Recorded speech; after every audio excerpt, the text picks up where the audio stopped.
Thanks. There's a conventional doctrine about the new era that's opening up before us and the promise that it holds. The official version of this was given about a year ago by the National Security Advisor, Anthony Lake, announcing what some have called the Clinton Doctrine. The doctrine is that we are now able to move from containment, as we did in the old days, to enlargement, which is what we're now going to do. In his words, throughout the Cold War, we contained a global threat to market democracies. Now we should seek to enlarge their reach with the evil empire out of the way. And commentators were much impressed by this enlightened vision. The story is so familiar that I'll spare you further quotes. Although when you move to the higher levels of the intellectual stratosphere, they do have a certain interest and maybe are worth a brief sample. So, for example, take, say, Henry Kissinger in his recent book. He repeats the standard refrain that the world is lucky indeed to have such a benevolent leader, but he warns that we may be a little too angelic for our own good. Altruism is okay up to a point, but the altruism of U.S. policy is beginning to be somewhat harmful, or maybe always has been. In other words, we should pay some attention to our own needs instead of just lavishing care and attention on everyone else. Sometimes this conception of the tradition and the New World Order actually rises higher than mere opinion or description of fact. Sometimes it reaches the realms of pure logic, but here you really have to go to the higher level. So, for example, there's a position at Harvard called the Eaton Professorship of the Science of Government, now held by Samuel Huntington. He writes in a prestigious journal, International Security, that the United States must maintain its international primacy for the benefit of the world because, alone among nations, the national identity of the United States is defined by a set of universal political and economic values, liberty, democracy, equality, private property, and markets. Well, since that's a matter of definition, so the science of government teaches us, evidence is beside the point. So you don't waste time testing, doing experiments to find out if 2 and 2 is really equal to 4. And that's a kind of a useful conclusion, because if people don't understand it, they might be tempted to raise some rather disquieting questions.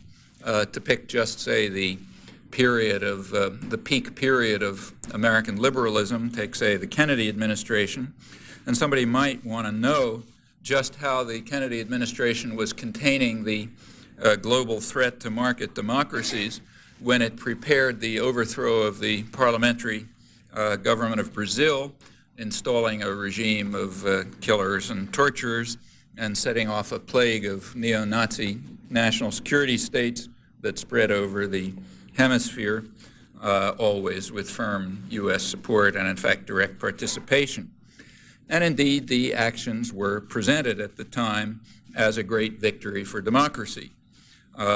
Kennedy's ambassador, Lincoln Gordon, who then became Secretary of State for Asian Affairs, he explained that the Brazilian coup, a military coup that overthrew the parliamentary regime, was a great victory for the free world, which was undertaken to preserve and not destroy Brazil's democracy.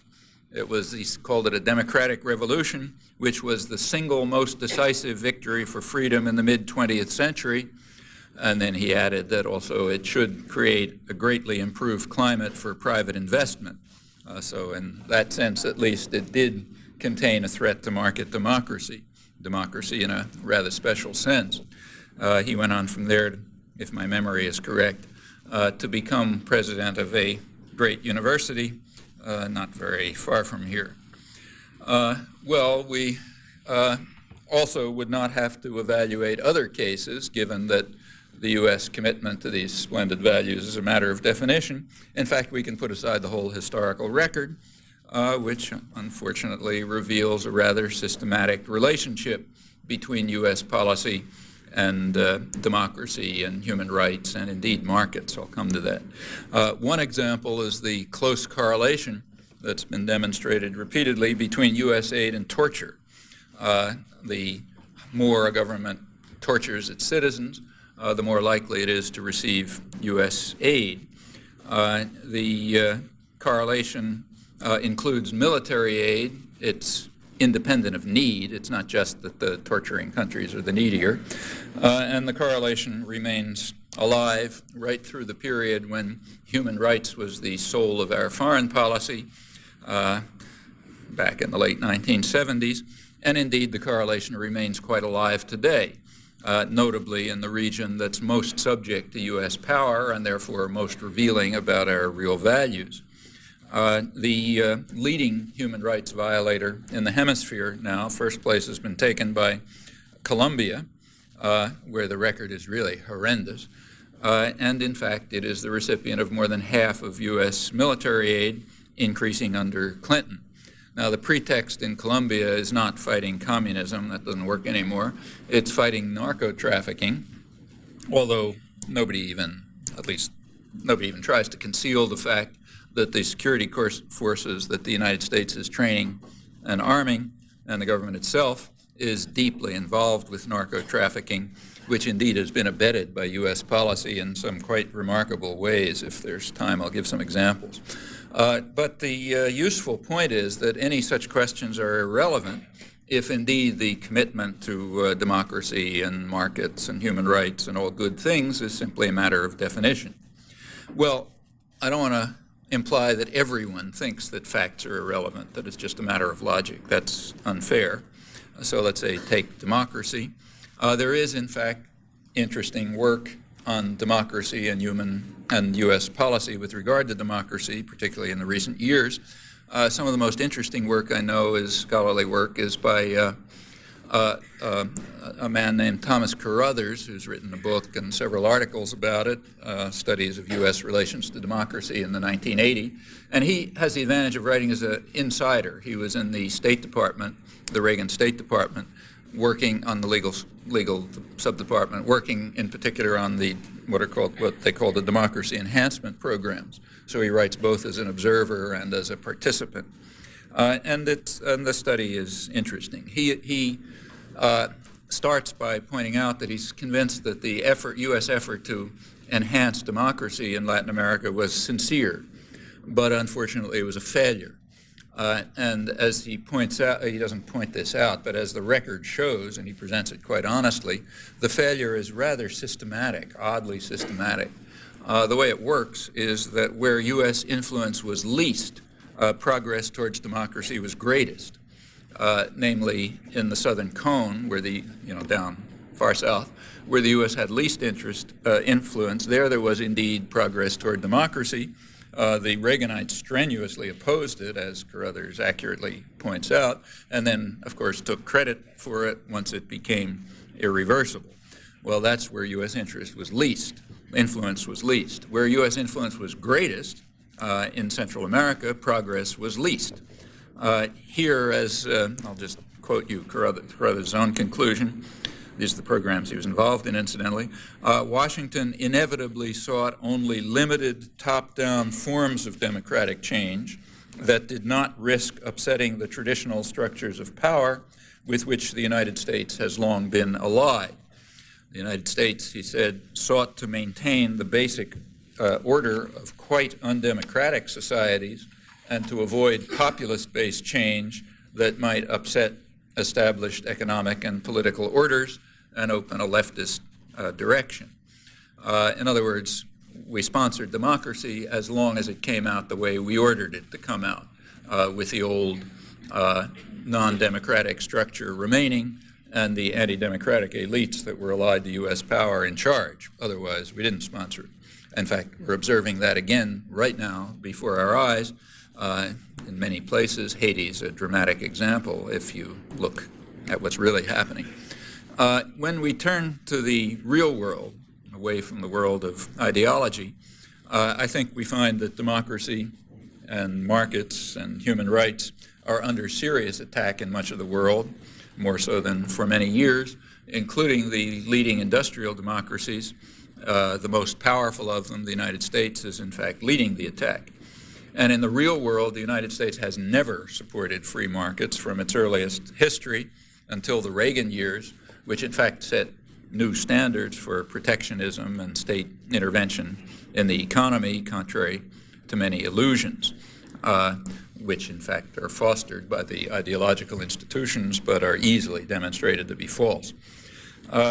If for an entry into the real world, a good place to start is with a noted diplomatic historian named Gerald Haynes, also the senior historian of the CIA. So again, he writes both as a scholar and then close to the inside. He recently published a highly praised book on U.S. control of Brazil for the last 50 years, ever since the mid-40s, when the United States, as he puts it, took Brazil over as a testing area for scientific methods of development. And we've been essentially running it ever since, including the great victory for democracy that took place when during the Kennedy-Johnson period that I already mentioned. Haynes, writing in 1989, describes this result as a great success story for American-style capitalism. Now that's an interesting judgment if you happen to know anything about Brazil, where a potentially very rich country, ought to be one of the richest in the world, where for maybe 90% of the population, the conditions of Eastern Europe under pre-Gorbachev would look like some kind of paradise. Now that's actually an interesting comparison if you ask yourself how Brazil compared with Russia 70 years ago, actually rather similar, with similar prospects. And you can draw some conclusions from that, but you can be safe and secure that those conclusions won't be drawn in mainstream discussion, where the only thing that's discussed is the comparison of Eastern Europe and Western Europe, showing how great we are and how awful they are, which is about as rational as a discussion of the nursery schools in Cambridge, Massachusetts, showing that they're a total failure, as you can see by comparing the amount of quantum physics known by graduates of the nursery schools with what's known by graduates of MIT. In fact, if you want to make even a minimally rational comparison of these two models of development, the one we carried out in the testing area for scientific development and the tyrannical command economy of Eastern Europe, the only way to do it, of course, is to start with places that are more or less alike. Eastern and Western Europe, the last time they were alike was about the 15th century, I guess, and Eastern Europe had been declining relative to the West ever since. On the other hand, say Brazil and Russia were more or less alike, although Brazil had all sorts of advantages that Russia never had. Well, I won't pursue that. As I say, that's a rational course. You can find some material on that, but not in the mainstream. Anyhow, back to Haynes. He begins by pointing out that, I'm quoting, following World War II, the United States assumed out of self-interest responsibility for the welfare of the world capitalist system. And as any CEO can explain to you, welfare for the leaders of the world capitalist system requires a dual policy with regard to markets. Free markets for the poor and the oppressed, but massive state intervention to protect the wealthy and the privileged from market discipline, to make sure that resources are transferred to them by a huge public subsidy and by regressive fiscal measures, and also to increase the power of, it requires increasing the power of absolutist and unaccountable institutions over the international economy and society, and indeed that's exactly what policy has been. As for democracy, it's a fine thing as long as it satisfies the conditions that Carruthers describes, that is, top-down form of democracy in which the rule is safely in the hands of elite groups linked to the United States, which are indeed highly highly autocratic. The condition under which democracy is acceptable was actually described rather honestly by the London Economist a little while ago.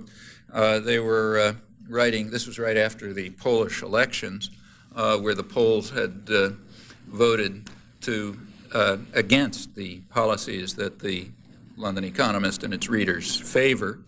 And they said that that's no problem. They assured their readers that that's no problem. The reason is, as they put it, that policy is insulated from politics. In other words, whatever games these people play in the election booth, in the voting booth, policy is going to go on the same way, so don't worry about it. And the reason is that what's happening, that much more powerful forces are going to determine policy anyway, so they can have democracy if they like, because they're going to do what we want anyway. To borrow some World Bank lingo, policy can be carried out in what they like to call technocratic insulation. That is, with the guys who really run the show following the orders of real power and ignoring the noises that come from the rabble. In that case, we can have democracy. Well, the current attack on human rights and democracy in markets is not something new, but it is taking new forms, in fact, qualitatively different ones, I think. To show that convincingly would be way beyond anything I can attempt here. But what I'll try to do is just to indicate why I think that these conclusions are correct, and then maybe we can follow things up in discussion. Let me begin with a lead story in the New York Times that appeared in July under the headline, U.S. Corporations Expanding Abroad at a Quicker Pace. And it starts off like this. It says, American companies are once again rapidly expanding their operations abroad, demonstrating that no matter what the incentives for keeping business in the United States, the urge to spread factories, offices, stores, and jobs overseas is irresistible. Despite a weak dollar and falling labor costs here, which you would think would spur investment here, overseas investment is rising at twice the rate of exports, and for each dollar earned from exports, American companies take in nearly $2 from the sale of what they produce abroad. Well, let's begin with the falling labor costs, which indeed are quite real. About 10 years ago, the United States had the highest wages in the world, which is what you'd expect. This is the richest country in the world by far, and it has absolutely unparalleled advantages. Real wages have in fact stagnated or even declined for the majority of the population since their peak around 25 years ago. But in the mid-'80s, the effects of the double-edged so-called conservatism of the Reaganites, namely markets for the poor and state protection for the rich, that hadn't yet had its full impact.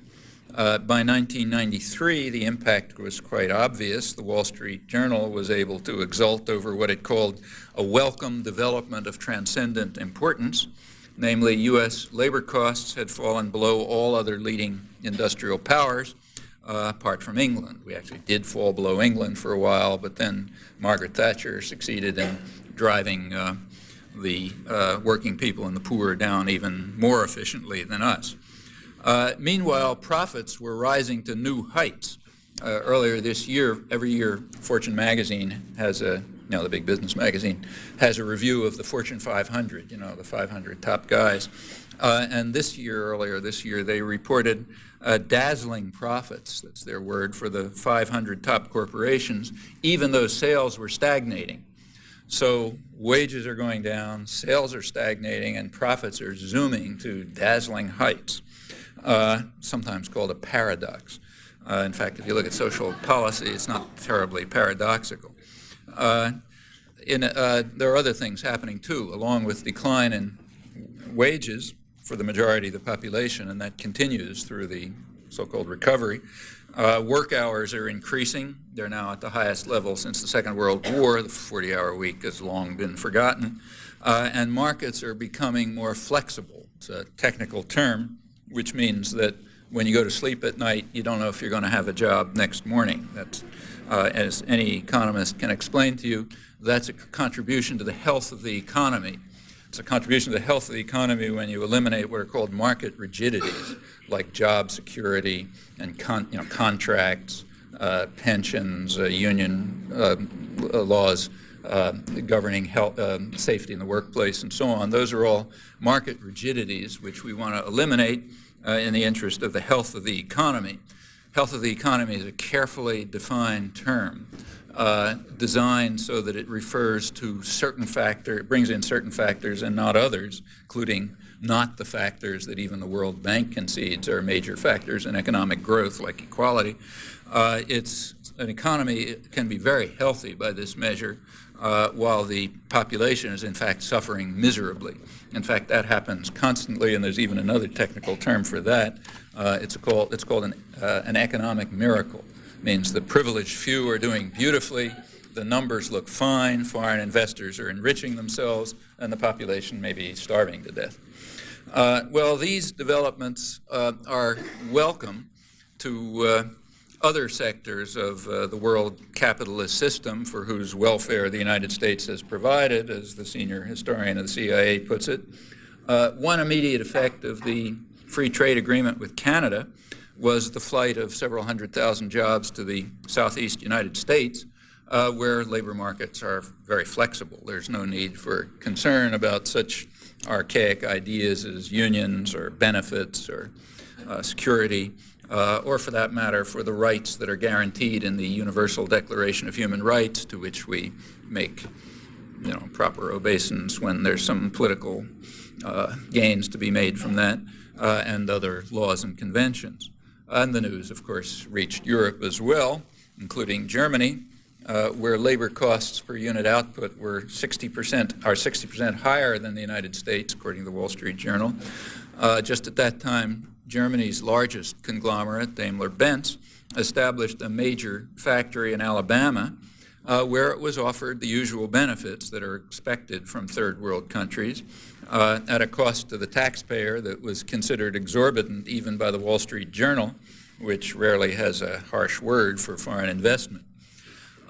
Overseas investment is motivated by more than the availability of cheap labor with few benefits and rights, that is, flexible markets, labor markets. And that's explained in the same New York Times article that I quoted from earlier. In it, the Times interviews an executive of the Gillette company, the Gillette razor company, and he explained why his corporation is shifting production to 28 countries, including Germany, despite its very high labor costs. And here's the reason. We're concerned about having only one place where a product is made because of labor problems. And he gives an example. Example is they have a factory in Boston, and if the Boston workers strike, Gillette could supply both the European and the U.S. markets from its plant in Berlin and thereby break the strike. So it's quite reasonable that Gillette should employ 3 times as many workers in manufacture abroad as in the United States, quite irrespective of costs. Notice that this is not for economic efficiency, so they're going to high-cost areas. Rather, it's just part of class war. It's a way to maintain power and to ensure that the highly class-conscious business sector in the United States will be able to beat down its enemy, namely the domestic population. This is quite apart from questions of economic efficiency, notice, except in a much longer, than in some other sense of the term. These processes, sometimes these internationalization of production, which is going on, of which this is an illustration, that puts quite a different cast on the discussion that's underway these days, the debate about what's called American decline. It means that it indicates, as it was always true, but now it's much more true, that if you want to evaluate the notion of American decline, you have to begin by saying what you mean by the United States. What is it? If you mean by the United States the geographical entity and the people in it, then indeed the country is declining in many respects. But as Adam Smith observed 2 centuries ago, the principal architects of state policy, in his days the merchants and manufacturers of England, have quite different interests than those of the population of their country, and they make sure that their own interests are, in his words, most peculiarly attended to, whatever the effect on their own populations, let alone others. And nothing has changed in that regard, including the need to employ the class analysis that Adam Smith took for granted in understanding policy choices. Incidentally, I'm talking about the real Adam Smith, not the one who is created by ideologues. The real one is actually quite interesting, not the imbecile it sounds like when you look at what's attributed to him. So we have to at least begin by recognizing what was a truism to Adam Smith, that when we talk about policy, we have to ask, are we talking about the principal architects, no longer the merchants and manufacturers, but now basically transnational corporations and banks and so on, or are we talking about the population of the country? And you just get quite different answers. So for example, if you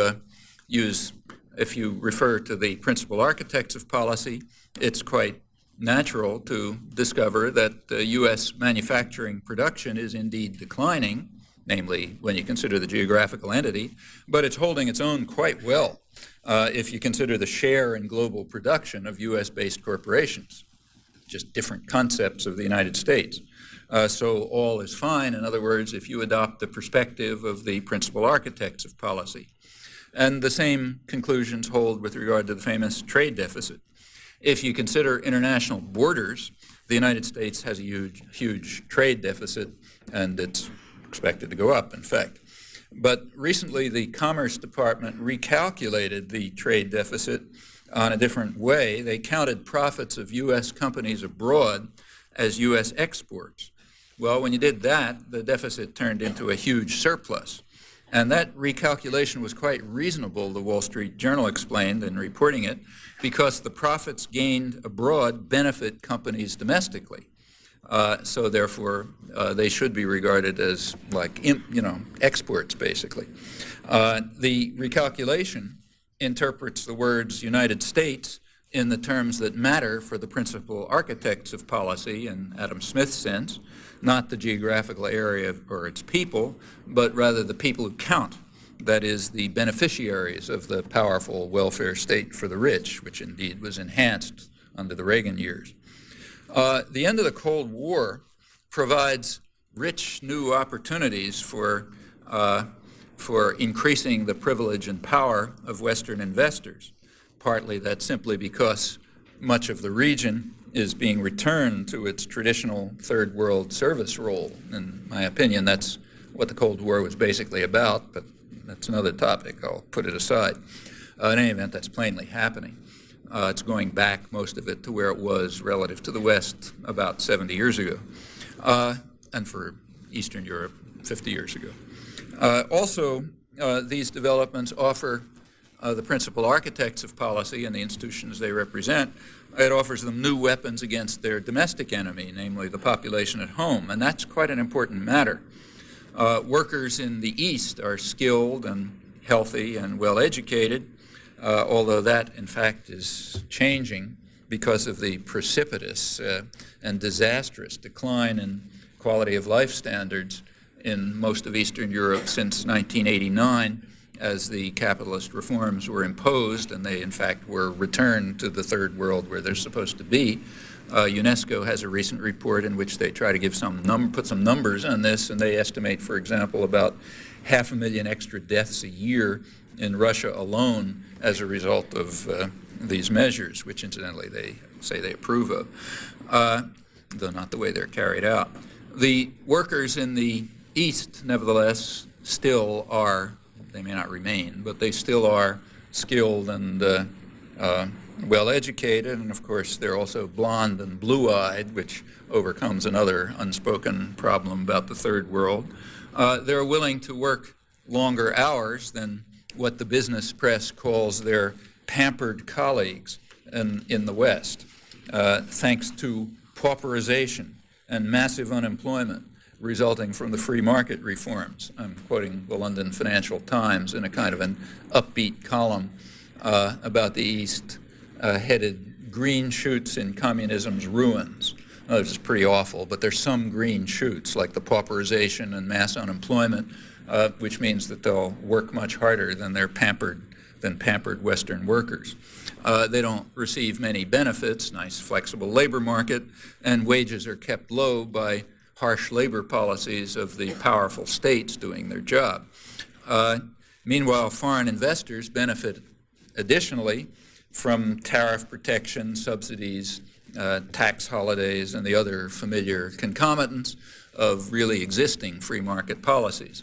So when GM and VW and so on move to Eastern Europe, they expect and get massive protection because that's their sense of free markets.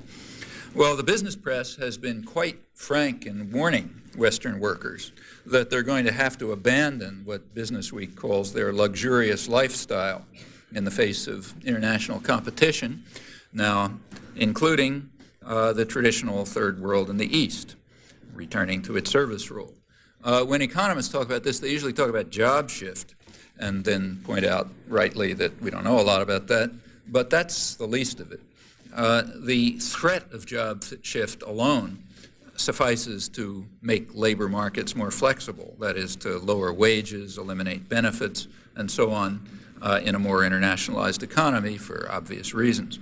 And all of these devices provide new methods for the powerful to enhance their wealth and privilege, which is, after all, what social policy is about, and their decision-making power in all aspects of life, and indeed their control over the general population. And that's true whether democratic forms function or not, given that policy can increasingly be insulated from politics.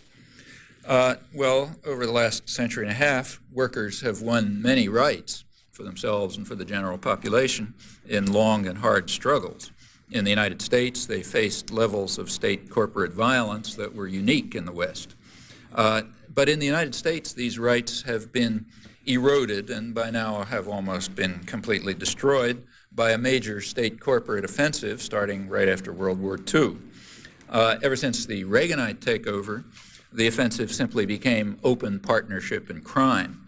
Employers simply violated the law, frankly and openly, secure in the knowledge that they'd be backed by a criminal state.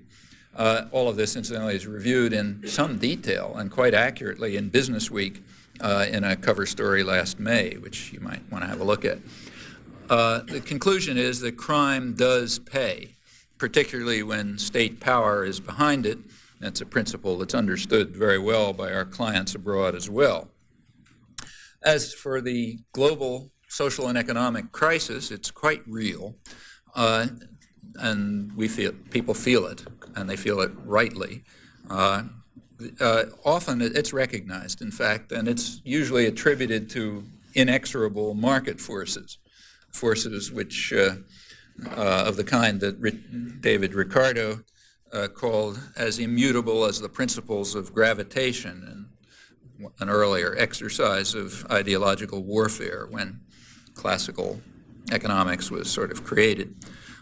Recognizing these inexorable forces, you then get division among analysts about the contribution of various factors like international trade and automation. Those are some of the major ones. Well, putting aside the absurdity of comparing human institutions with their specific values and choices to laws of nature, it should be recognized that there's a considerable element of deception in all of this. If you look closely, you find that the alleged efficiencies of trade and automation, for example, are hardly attributable to the market. Huge state subsidies and state intervention have always been required and still are to make trade appear to be efficient, not to speak of costs such as, for example, ecological costs that are imposed on future generations who don't vote in the market, and other so-called externalities which are put down in footnotes somewhere. Well, to mention merely one slight market distortion, which doesn't get discussed much in talk about the efficiency of trade, a substantial part of the Pentagon budget has been devoted to, I'm quoting, secure flow of oil at reasonable prices from the Middle East, which is overwhelmingly the preserve of the United States. I'm quoting from Phoebe Marr of the National Defense University in a casual and quite correct comment in a scholarly journal. If you were watching television during the latest Iraq escapade, you'll recall that she was one of the main specialists called upon to give explanations of what's happening. Well, the Pentagon budget, which is not slight, is a contribution to the efficiency of trade that doesn't receive too much attention, apart from other contributions that it makes to what's called the health of the economy, and there are plenty of other such factors. If you consider them, you get quite a different picture. Let's take automation, the second factor. There's no doubt that it is throwing people out of work these days, and it does contribute to profit today. However, automation was so inefficient that it could not be developed through market forces.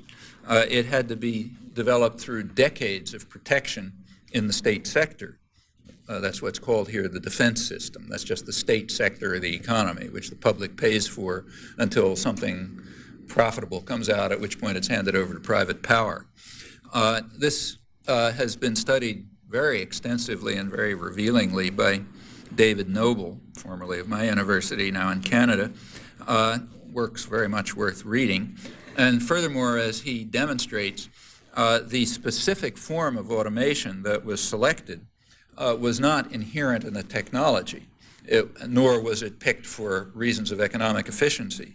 Often the choice was driven by power rather than profit or efficiency or anything that's in the technology. That is, the form of automation that was developed within the state sector, protected because of its enormous inefficiency, the form of automation that was developed was designed to de-skill workers and subordinate them to management, not the contrary, to give work, to empower workers and eliminate management. The technology doesn't care which way it's used. It could be used one way or the other. And questions of profit are basically irrelevant to this question. What is relevant are questions of domination and control, like, for example, Gillette's buildup of a labor force in Berlin in case American workers get the crazy idea of striking.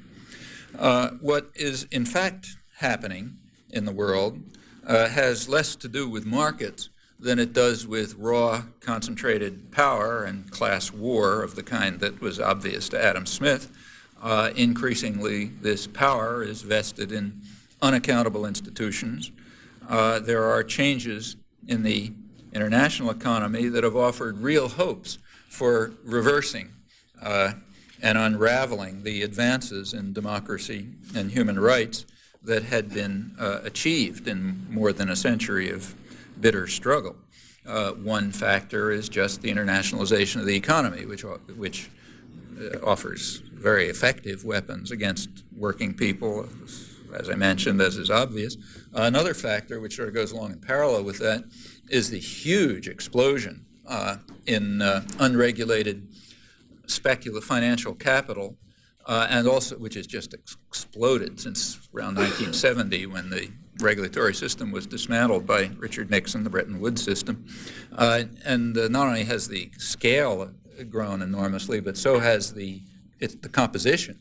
So current estimates are that around 1970, about 90% of the capital involved in international exchanges was trade-related or investment-related, that is, related to some sort of meaningful economic purpose.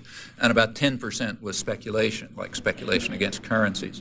By 1990, those numbers had literally reversed, 90% speculation, not anything productive. And the latest report I saw in a UN Development Policy Program report just a few months ago is that figure is now going up to 95%. Well, the difference between 10% devoted to mere speculation and 95% devoted to it is great, apart from the fact that the scale has become completely astronomical. And that has its consequences. It creates massive pressures leading towards low growth, low wage, dazzling profit economies, and it helps insulate policy from politics and eliminate the threat of democracy. That's what's being referred to when people talk about technocratic insulation and the fact that democracy isn't as much of a fear anymore because there's nothing much people do about it anyway. Power lies in other hands. Unaccountable, essentially totalitarian institutions have the kind of power that was never dreamt of in the past. Well, I think that's what's really happening. a lot of work on this. In fact, instead of talking at this abstract level, let's go down to earth. The real meaning of what's called free market conservatism is illustrated by a closer look at the most passionate enthusiasts for what they call getting the government off our back and letting the market reign undisturbed. You know, those are the mantras these days, as you read every day. Well, New York Times had a front page story on this interesting phenomenon a little while ago, and they picked a concrete example, and indeed the most striking example, Cobb County, Georgia. The article appears under the heading, "Conservatism Flowering Among the Malls." That's what's happening in Cobb County, Georgia. It's a rich suburb of Atlanta, scrupulously insulated from any urban infection, so that the inhabitants can enjoy the fruits of what is described as their entrepreneurial values and their market enthusiasms. Which are defended in Congress by their representative, the leading conservative in Congress, Newt Gingrich, next Speaker of the House, I presume, who is proudly proclaiming that the anti-government sentiments of the American people are finally beginning to prevail over the socialistic welfare state. Well, there is a small footnote to this. Cobb County, Georgia, receives more federal subsidies than any other county in the country, with two interesting exceptions. One of them is Arlington, Virginia, which is, of course, just part of the federal system. And the other is the Florida home of the Kennedy Space Center, which is another central component of the system of public subsidy of private profit. But if you move out of the state system itself, so put aside those two counties, then Cobb County is the leading recipient of federal subsidies, public subsidies funneled through the federal government in the country. The leading employer in Cobb County is Lockheed Aircraft, a corporation which exists thanks to massive public subsidy. Most other jobs in Cobb County where people are pursuing their entrepreneurial values also are based on feeding at the public trough, meaning the taxpayers paying for them. Meanwhile, praises to market miracles are resounding to the heavens, notably where conservatism is flowering among the malls, along with calls to get the government off our back, as long as we're sure that its hands are pouring public funds into our pockets. If you want a very graphic illustration of how this works, I really urge you to look at Newt Gingrich's Contract with America, parts of which are published in the New York Times this morning. I could read it on the airplane coming down. If you read it, you discover, not just a little bit closely, it doesn't take very closely, you discover that what he's calling for is a greatly enhanced and much more powerful welfare state for the rich, but with punishment of the poor. And in fact, it's done in a pretty brazen fashion. It's worth reading carefully. And in fact, that pattern is almost exceptionless. So one sort of minor part of the welfare state for the rich is just straight, flat, outright welfare, whether it's sometimes masked in regressive fiscal measures, but what amounts to just payments. And what you find, just read a recent study by one economist, that if for a household with incomes over 100,000, welfare subsidies from the government are about almost twice as high as for households with income of under 10,000. Now, these subsidies include things like, say, tax reductions for mortgage payments and so on, which are equivalent to subsidies. Might as well just give people the money. It's just a way of disguising it so others don't see it. Now, that's a small part of it. But even there alone, we find that the welfare to the rich is well beyond anything that goes to the poor. So the welfare system is, in fact, a redistributed system upwards, something which wouldn't have surprised Adam Smith, who understood that that's what the principal architects of policy are up to. However, if you really want to see the way the system works, you have to move from these sort of minor parts to places like Cobb County, Georgia, or, say, Seattle, Washington, where you could observe it quite closely last year. Bill Clinton is off to Jakarta next week, or a week or two for the next APEC conference. Side comment, he made it clear that he's not going to bring up any human rights issues. Indonesia has a horrendous human rights record. If you want to have a look at what it's like, take a look at the latest Amnesty International report, which is unusual. I mean, I've rarely seen such a harsh and well-justified report. In fact, in addition to that, it's carried out a near genocidal attack on East Timor and is still doing it. I just picked up a flyer coming in here saying that on Thursday, November 10th, at 5 o'clock, here, I guess, or at the Indonesian embassy, there's to be a candlelight vigil. It's the anniversary of one of the big massacres a couple of years ago, the Dili massacre, 1991. Indonesia at that point made an error. In case some of you are thinking of a career in the diplomatic service, I give you some free advice. You're not supposed to carry out massacres in front of television cameras. And there happened to be a hidden television camera there. There's a British journalist who's hiding behind a gravestone in the graveyard where the massacre took place. That's a bad mistake. And second point, you're not supposed to practically murder American journalists. And the Indonesian troops practically killed an American journalist, Alan Nairn, while he was trying to protect a friend, Amy Goodman, another American journalist. That's a bad mistake. That's considered bad form. You're not supposed to do that. And when you do that, there's a routine that you go through, cover-up, judicial cover-up, punishment of the victims, free the people who were responsible. And then there's another job. This is advice for those of you who want to be journalists or academics and so on. You're supposed to praise this magnificent display that shows how human rights are improving and it's really a wonderful place and so on and so forth. I mean, this is a record that is replayed over and over, and it was done in that case, if you don't happen to like it, you can, for example, join the vigil. Next week, so 2 weeks, I guess, Clinton's off to Jakarta, where he's promised not to say anything about human rights. The last APEC conference, Asia-Pacific Economic Conference, or whatever it's called, the last one a year ago was in Seattle, and there Clinton was the star performer.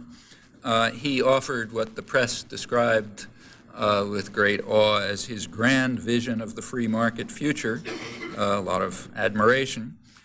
He gave the talk announcing this grand vision in a hangar of the Boeing Corporation in Seattle. And in fact, he selected Boeing as his model, the model of the free market future. And it makes some sense. Boeing is the country's leading exporter, and in fact, civilian aircraft leads the way in U.S. manufacturing exports. The world's biggest industry, the tourism industry, is of course aircraft-based, and it accounts for about a third of the U.S. trade surplus in services. So it makes good sense to pick Boeing. Boeing also happens to be a perfect example of state-supported industry. Boeing is a publicly subsidized, like Lockheed, publicly subsidized corporation, which the taxpayer pays for, but the profits go to the investors. That's our system. That's what we call free enterprise, and getting the government off your backs. So Boeing was a great choice. Nobody seemed to notice this when they were talking about the grand vision for the future, but it's an interesting story. If you look at the history, Boeing, the leading exporter, before World War II, it could barely survive. During World War II, however, its investment increased fivefold, over 90% of it federal money. This is while Boeing was doing its patriotic duty during the Second World War, and wages were being held down for others doing their patriotic duty. So after World War II, Boeing was in business, not through the forces of the market. Well, what happened after the war? Fortune magazine, the leading business magazine, recognized right off, I'm quoting it, that the aircraft industry cannot satisfactorily exist in a pure, uncompetitive, unsubsidized free enterprise economy. And Business Week added that the government is their only possible savior. And in fact, the Pentagon system was revitalized as the savior. It sustained and expanded the aircraft industry, the leading civilian exporter, along with a lot of others that went along with it. For example, metals generally, electronics, computers. About 85% of electronics research and development during the 50s was paid for by the taxpayer. The profits later went to private corporations. That includes chemicals, machine tools, automation, as I mentioned, and in fact, just about every other central component of the industrial economy. Incidentally, the fact that the government had to be the savior, meaning the taxpayer had to pay for it, for the enrichment of the wealthy and the maintenance of a private enterprise economy, that was completely frank and open in the business press, was never concealed. You don't have to go to secret records to discover it. All you have to do is read the business press in the late 40s. Very clear. It's also supported by released secret documents, but there's nothing much to reveal. The first secretary of, except for the general population who was not supposed to hear any of this, the first secretary of the Air Force, Stuart Symington, he put the matter quite plainly in January 1948. He said, the word to talk is not subsidy. The word to talk is security. Listen to the word and you'll learn a lot about recent history, including the Cold War. Symington was essentially aircraft industry representative in Washington, and he regularly demanded enough procurement funds from Congress to, as he put it, meet the requirements of the aircraft industry. And in fact, Boeing won the major share. And so the matter continues until today. I've written about it elsewhere, but there's no time to talk about it. And in fact, it continues in pretty much the same way in just about every functioning sector of the productive economy. Incidentally, that's one reason why the Pentagon budget remains higher in real dollars today than it was under Nixon, while the government is, and the information system is desperately looking for new pretexts, the old one having vanished, for new pretexts to maintain this extraordinary public technique for subsidizing the wealthy and the privileged. That's what it means to get government off our back. You look at the contract with America of Newt Gingrich, you discover that a major component is to increase, to restore our national security and our national defense. Well, that's an interesting phrase. You might ask, who's threatening us exactly? As I read history, the last time the U.S. was threatened was in the War of 1812, and it now produces, U.S. military expenditures are now great, or already greater than the rest of the world combined, including government subsidized military sales, which maintain the private economy. But we have to increase our security. That is, we have to increase the welfare state for the rich, meanwhile cutting down welfare for the poor. This is then spelled out further, but that's the contract with America by those who preach free market conservatism. Well, needless to say, focusing on rich countries like ours is very misleading. This double-edged advocacy of free markets has by far its most lethal effects in the traditional colonial domains, the third world, which, with the single exception of the Japan-based area, which was never properly colonized by the West, apart from that, it's an utter disaster, apart from ideologically crafted economic measures that put aside the effects on people when they measure economic health. And with hopelessly inadequate apologies to the victims, I'm going to put aside this terrible story of major crimes against humanity for which we bear major primary and continuing responsibility. Well, the contemporary attack on democracy focuses on its central point, namely accountability. The huge transnational corporations that increasingly dominate the global economy, they operate, of course, in virtual secrecy. And the same is true of what the London Financial Times calls the de facto world government that's taking shape around them, meaning referring to the World Bank and the IMF and the New World Trade Organization and the executive meetings of the rich 7 countries, G7, and so on. All of those can function in technocratic isolation, free from interference by the declining parliamentary institutions, untroubled by the general public, who have only the vaguest idea of what they're doing. Their machinations can be known only to a few specialists, and in fact they're in principle secret.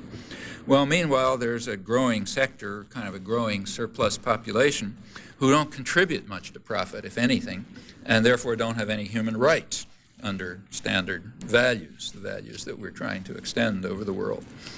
And that's a problem. They naturally have to be kept in ignorance, like everyone else, but in addition, they have to be controlled. And the question is how you do that.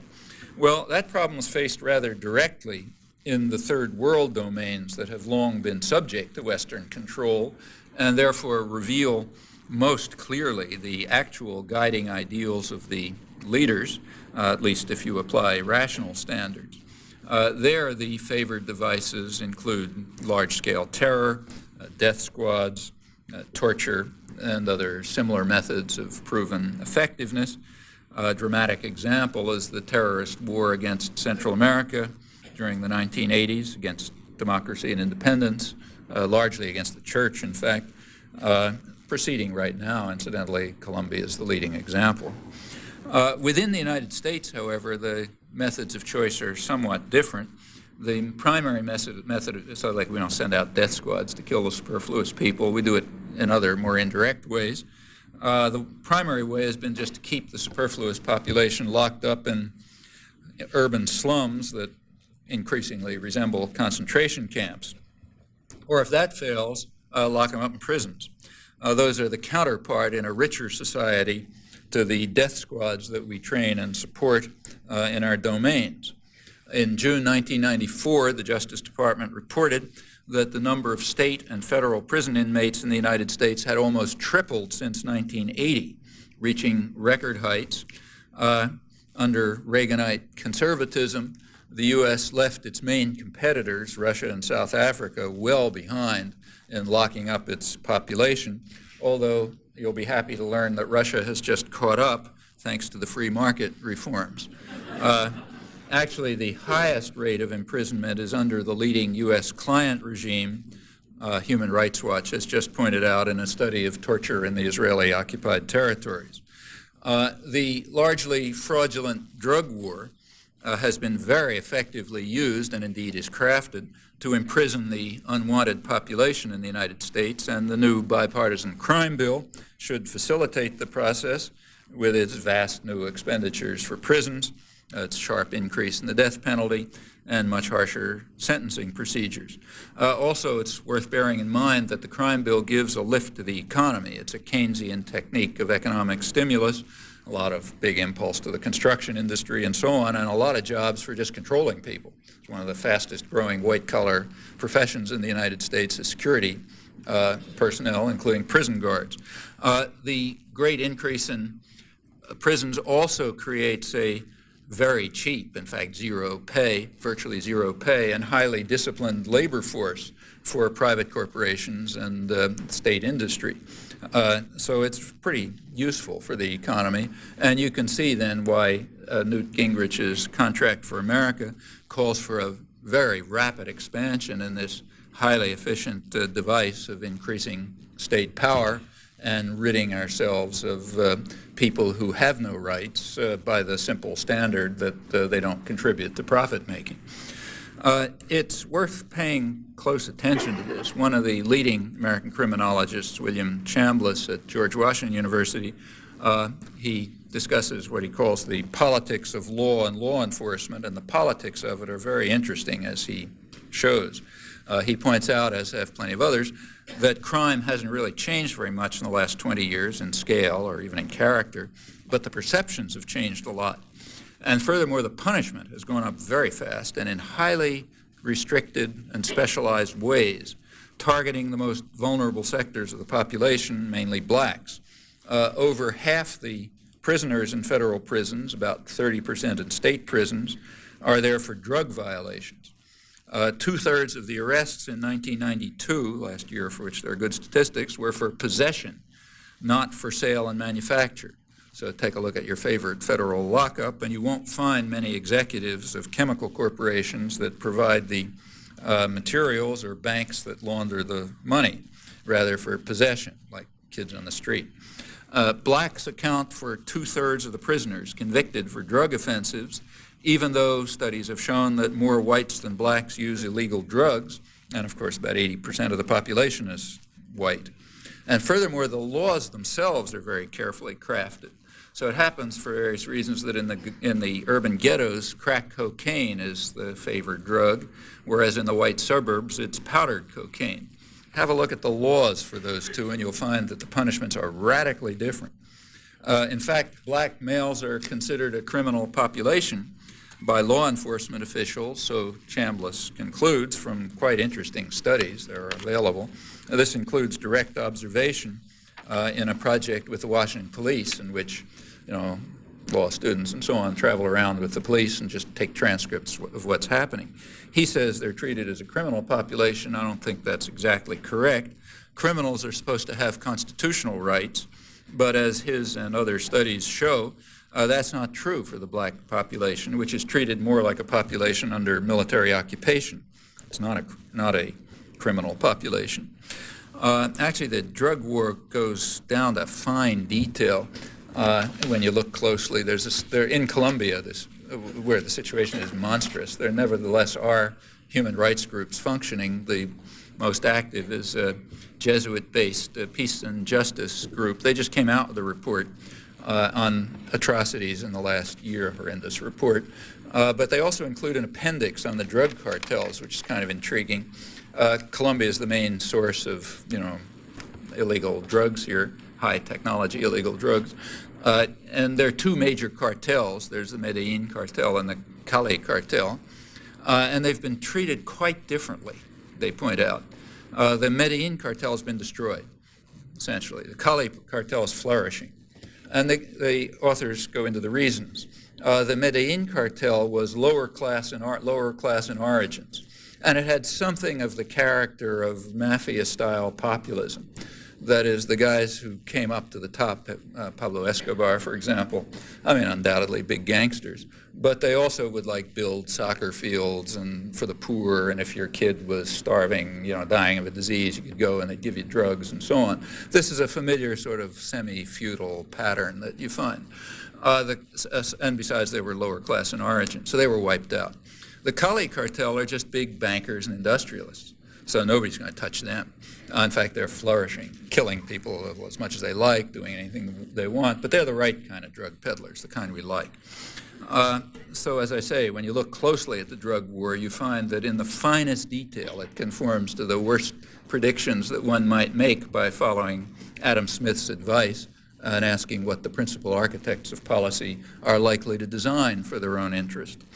Chambliss also points out that perception of crime as important did not precede and motivate government crime laws, as has been claimed by James Q. Wilson and other right-wing scholars. Rather, as polls show, which he reviews, the issue became an issue after it was stimulated by Nixon, right-wing Democrats, and others who share their goals and perspectives.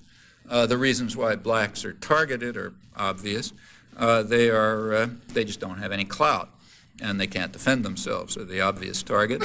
And furthermore, engendering fear is a standard method of population control, whether the designated victims are blacks or Jews or homosexuals or whatever. And these, it seems, are the primary reasons for the growth of what Chambliss calls the crime control industry. It's not that crime isn't a real threat to safety and survival. It certainly is and has been for a long time, but the causes aren't being addressed. Rather, it's being used as a method of population control in various ways, and those techniques will increase under the contract with America. Well, in general, it's more vulnerable sectors that are under attack. Blacks are one. Another is children. In general, they're very easy targets. That matter has, in fact, been addressed in several recent important studies. One of the best is a UNICEF study carried out by a well-known U.S. economist, Sylvia Ann Hewlett.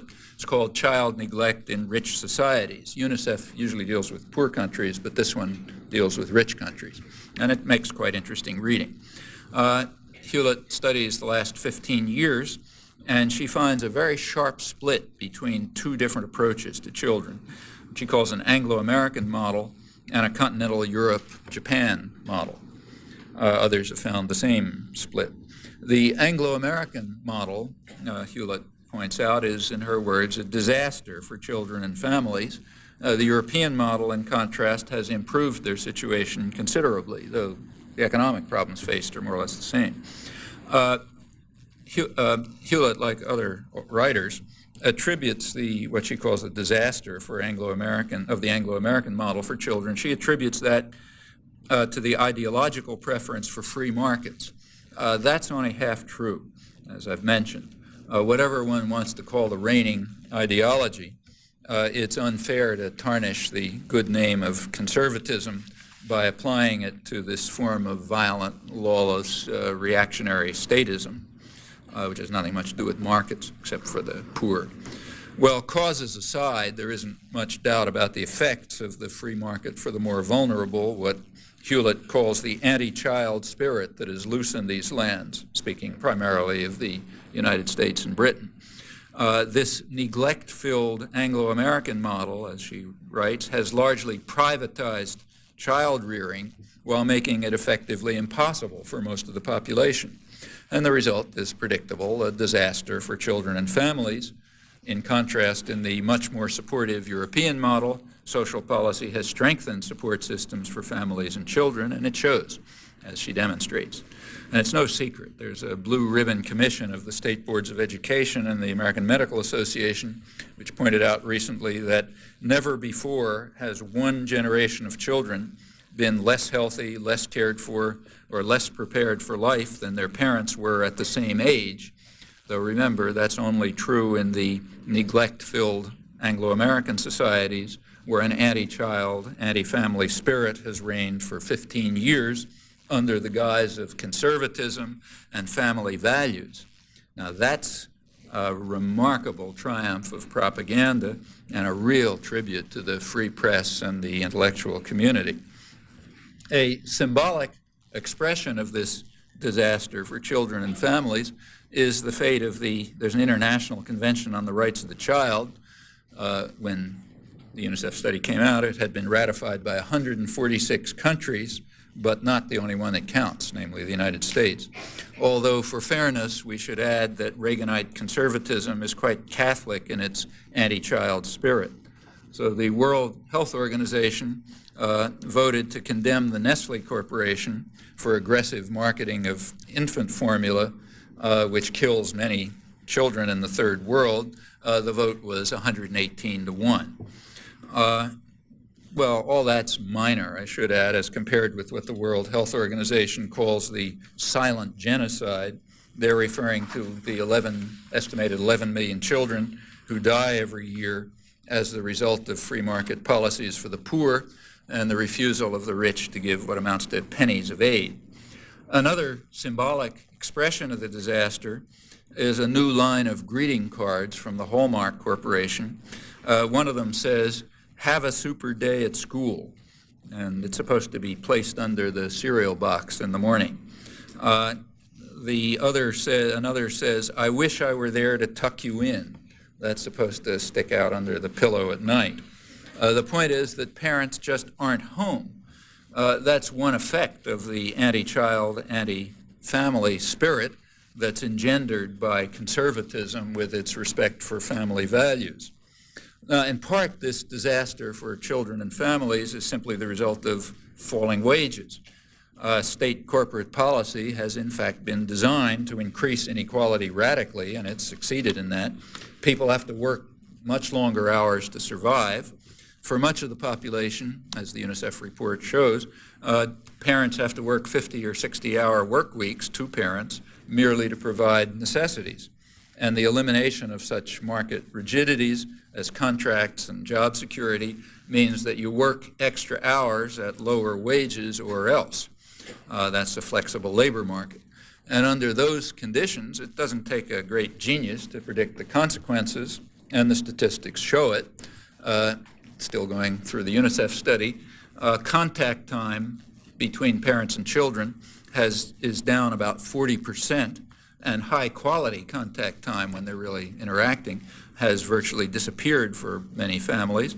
That leads to destruction of family identity and values, leads to sharply increased reliance on television for child supervision, or called latchkey children, with rising child alcoholism and drug use, criminality, violence by and against children, and other obvious effects on health and education, and indeed ability to participate in a democratic society, for that matter, even survival. I repeat, these are not laws of nature, but they are consciously designed social policies with a particular goal, which is being achieved: enrich the Fortune 500 through powerful welfare state for the rich, while conducting what amounts to a war against families and children and other vulnerable sectors. Actually, some of the consequences of this receive a huge amount of attention, and in a very enlightening fashion. In the last couple of weeks, as I'm sure you've read, major journals have been lavishing attention on several new books that are concerned with falling IQ and scholastic achievement. New York Times, for example, devoted an unusually long lead article in the book review to this topic by Malcolm Brown. He opens by warning that governments and societies that ignore the issues raised by the books he reviews will do so at their peril. Well, there's no mention of the UNICEF study, or in fact any others. I've never seen a review elsewhere either, or any other study that deals with the war against children and families in the Anglo-American societies, which could maybe have something to do with falling scholastic achievement and IQ, but that's we're not supposed to talk about. So what question is it that we ignore at our peril? Well, it turns out to be quite narrow, none of these questions. It turns out that IQ may be partially inherited and more ominously linked to race, with blacks breeding like rabbits and fouling the gene pool. Now there's a real problem. One of the problems, one of the books that Brown respectfully reviews suggests that maybe black mothers don't nurture their children because, I'm quoting, they evolved in the warm but highly unpredictable environment of Africa. Now that's real hard science, which we ignore at our peril. On the other hand, we may, and indeed we must, ignore the social policies based on free markets for the poor and state protection for the rich. So we must, and Brown does, as does everyone else, ignore the fact that in the city where the articles appear, richest city in the world, 40% of the children live below the poverty line, meaning deprived of any hope of escape from misery and destitution. Poverty level in the United States is twice that of any other industrial country. Next in the game is Thatcherite England, which hasn't quite reached us, and then you get to the European, Japanese model. Well, could that have something to do with the falling measures of IQ and achievement, or the other consequences of the war against children and families that's discussed in the unmentionable studies? Well, such questions we don't have to answer. We can readily ignore them. And that's a very natural decision by the rich and the powerful addressing one another and looking for justifications for the class war that they're conducting and its horrifying human effects. Well, these are examples of some of the uglier forms of population control. There are also more benign variants, which deserve some mention. In the benign variant, the rabble are supposed to be diverted into harmless pursuits by the huge propaganda institutions that are organized and run by the business community. They spend hundreds of billions of dollars a year, incidentally half of it is in the United States, with the goal of converting people into atoms of consumption and obedient tools of production, at least when they're lucky enough to get work, crucially isolated from one another and lacking even a conception of what a decent human life might be. And that's important. Normal human sentiments have to be crushed. They have to be beaten out of people's heads. They are inconsistent with an ideology that's geared to the needs of privilege and power, an ideology that celebrates private profit as the supreme human value and denies people rights beyond what they can salvage in the labor market. I should say that this has been going on for a century and a half and is an interesting story in itself. And again, I stress Not everybody is supposed to live under market discipline, only poor people. The rich are to be protected by an ever more powerful state and by the global oligopoly that ensures that policy will be insulated from politics. These contemporary advertising onslaughts kill more than the mind and the spirit. They also kill people, and on a pretty impressive scale. One major exercise of state power under Reagan-Bush conservatism was their updating of Britain's opium wars of 150 years ago, when the British forced China to accept Britain's exports of lethal narcotics from its Indian colony. And the current revival relies on the threats of trade sanctions against countries that are unwilling to permit free import and free advertising for today's leading lethal narcotic, leading killer, namely tobacco, which just orders of magnitude beyond illegal drugs and its lethal effects and the deaths from it and so on. The advertising of the U.S. and British giants targets primarily the most promising new markets, namely young people and women. Much of East and Southeast Asia has already succumbed to U.S. threats. These are backed by GATT under the name of free trade. The U.S. Agriculture Department, also trumpeting free trade, gives grants to tobacco firms to promote smoking overseas in an effort to stimulate the profitable slaughter. Asian countries have attempted anti-smoking campaigns, but they're overwhelmed by the miracles of the market, reinforced by U.S. state power through the sanctions threat. There's an epidemiologist in Oxford University who's really studied this, and he recently studied this. He estimates that among Chinese children under 20 today, 50 million will die of cigarette-related diseases. It's an achievement that ranks reasonably high even by 20th century standards. Well, along with democracy and rights, markets are also under intensive attack. Even if we put aside the massive state intervention at home and in the international economy, increasing under the Reaganites, the increasing economic concentration and market control, they alone offer endless devices to evade and undermine market discipline. That's a long story that there's no time to go into here, but let me just mention with one illustration. About 40% of what's called world trade isn't really trade at all in any meaningful sense. Rather, it's operations that are internal to corporations, which happen to cross a border, like the Ford Motor Company sends something from one assembly plant to another, happens to cross a border in the process. That's called trade. Those interactions are in fact centrally managed by a very visible hand with all sorts of mechanisms for undermining markets in the interests of profit and power. In reality, we have a kind of quasi-mercantilist system of transnational corporate capitalism, which is just rife with the kinds of conspiracies of the masters against the public, of which Adam Smith warned, not to speak of the traditional reliance on state power and public subsidy.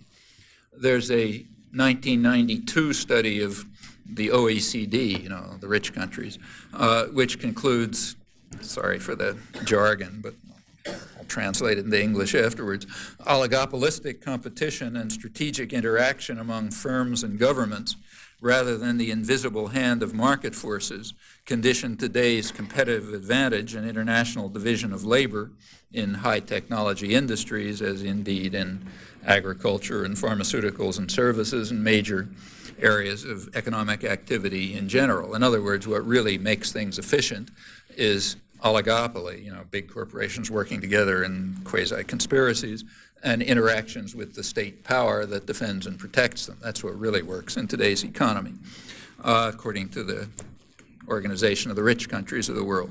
Well, the vast majority of the world's population, who are subjected to market discipline and regaled with odes to its wonders, are not supposed to hear these words, and in fact, they rarely do.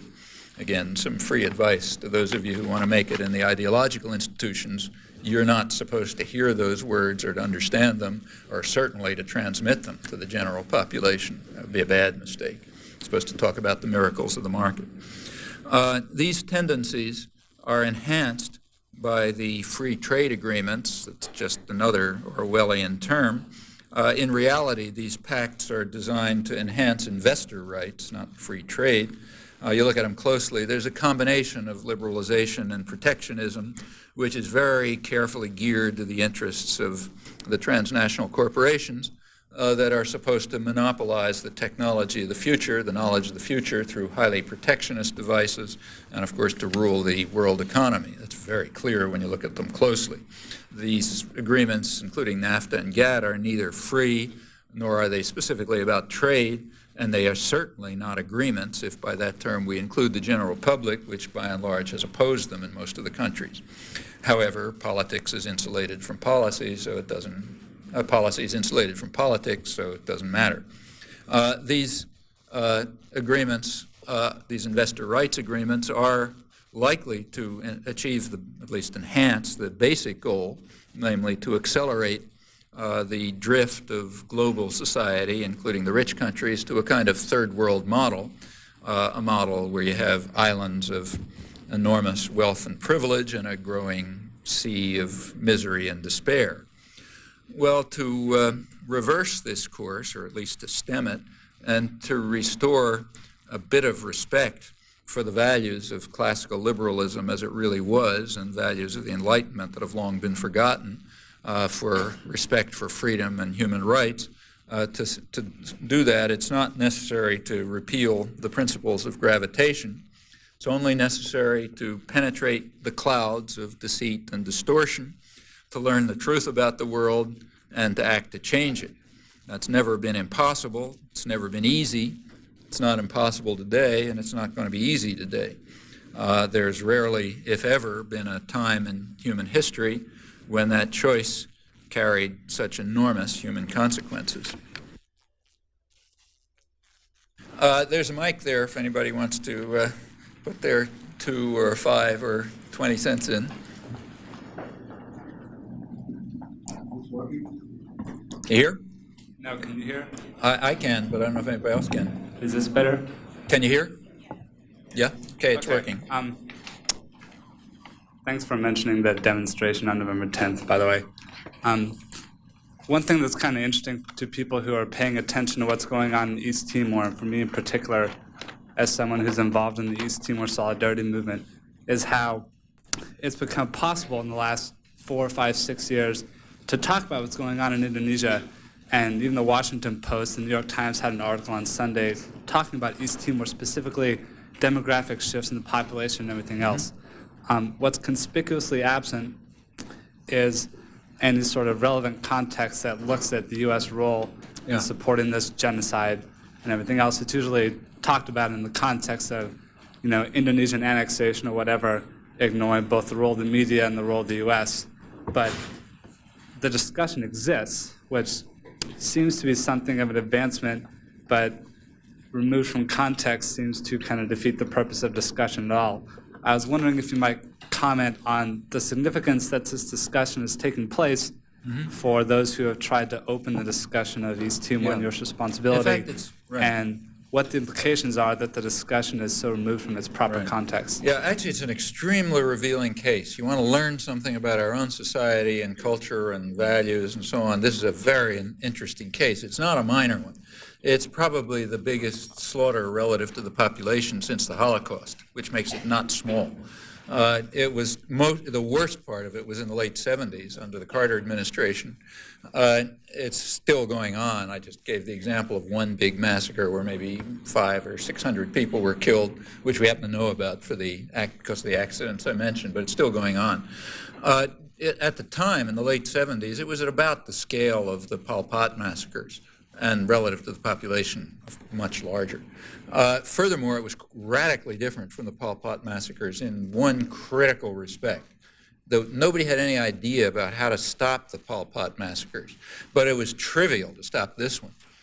We could simply follow for one of the principles of the Hippocratic Oath, which begins by saying, first, do no harm, then we'll talk about other things. In fact, that massacre was going on because the United States was crucially supporting it.